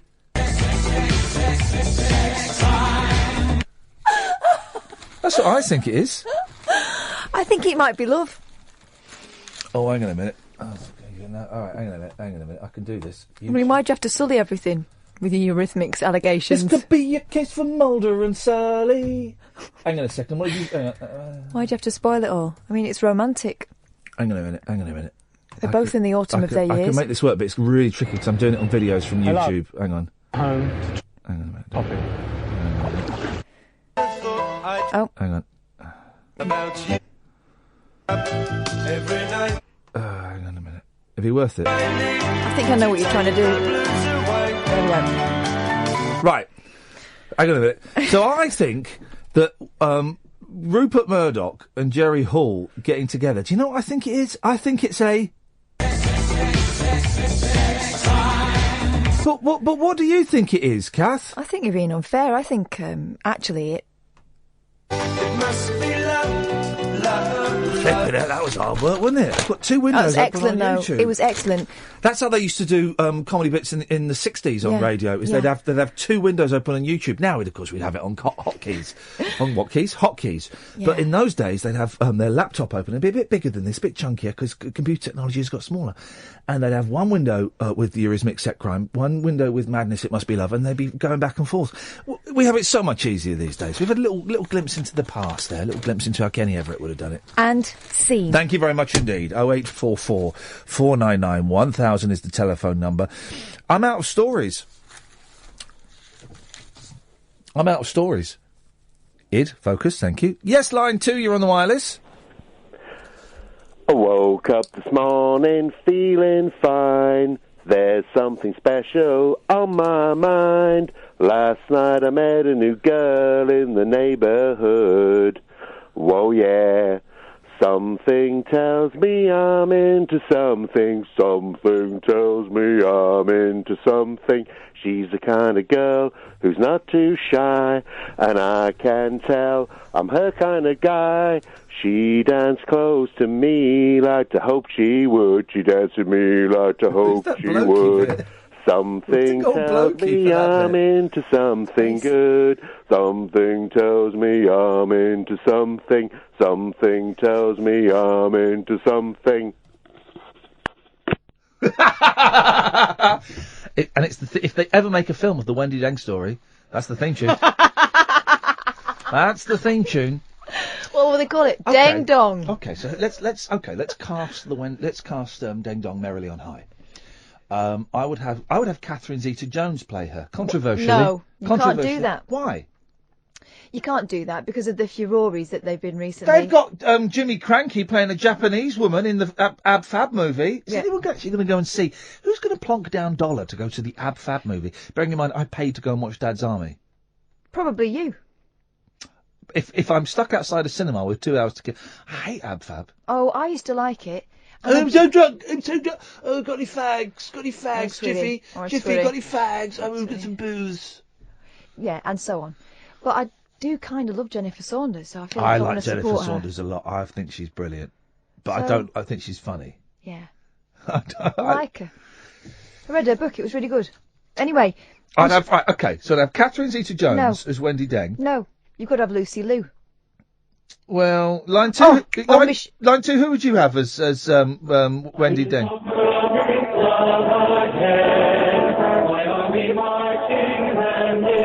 Oh, this is good. Why are the ocean levels rising up?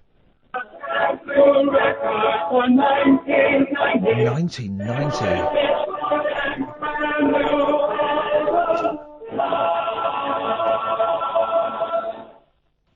And then, play it again. There we go. He beat me to it. He's playing the album Flood, 1990. I'd have Jim Dale as Rupert Murdoch. I've got it. Go on. Take Lucy Liu out. Yep. No need for that. Yep. Michelle Yeoh, right? I Because don't know who that is. she could do karate skills. Yeah, well, that's a bit racist. No, but what I'm saying is, she'll have Pie Man's head off. I'd have Jim Robinson as Rupert Murdoch. No, he's good. He's an old grey-haired man. Yeah, but is he a bit too handsome? Doesn't matter. It's a movie. All right, be handsome. As Putin. That's a toughie. Jim Broadbent. Yeah, he'd be good, actually. He'd be good. Who'd you have as Gorbachev? You've got to have a Gorbachev in there. Was he in it? He's Russia. I'd have Stanley Baxter. I'd have Stanley Baxter as Gorbachev. I think he could do it. He's still alive. And I think it'll be a really great last movie role for Mr. Baxter. Let's get Stanley Baxter on the show. All right. Stanley Baxter's still alive, isn't it? Well, let's check and then... I'm sure he is. He smiled at me once in Muswell Hill. Stanley Baxter. Well, unless it was yesterday, that's not helpful as to whether he's alive. He's 89 years old. Ladies and gentlemen, let's get Stanley Baxter on. All right. He's 89. Let's take this phone call. Probably the last phone call of the night. Line 2, you're on the wireless. Ryan Gosling! It's Mick Jagger. Thanks very much indeed. That works. Ryan Gosling is Mick Jagger. Let's get Stanley Baxter on. Let's get Mr. Baxter on. That's what we'll do. That's the project, is to get Stanley Baxter on. I like Stanley Baxter. There's a picture of him as the Queen. Look at him as the Queen there. Make it big. I'll make it big. Big picture. Oh, no, make it the same. Yeah. Oh, actually, yes, I can see it. He's good, isn't he? I can see it. So who would be Jerry Hall? Is she in it? Well, you think she should be in it. Or maybe in the sequel. I'd get Jane Asher. What, Jerry Hall? Yeah. No. Yes. No. Jane Asher's got a fiery side to her. No, she's got a fire side. That's it. She's got a fire side. I think it's more a job for Uma Thurman. No. Yeah. I would have Jenny Hanley. Sorry?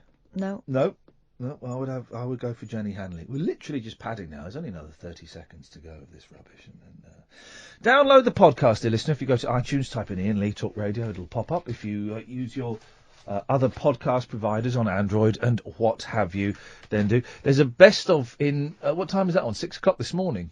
5 hours time. 5 hours time there's a best of, and there's extra bits that we recorded just... no, there aren't. There's little links and stuff. There's all right, those bits, There's little extra links. And that's it, dear listener. That's your lot. Until Monday evening at 10 o'clock from us. Ta-ta. Talk Radio. We got entertainment, and we're not afraid to use it. Talk Radio.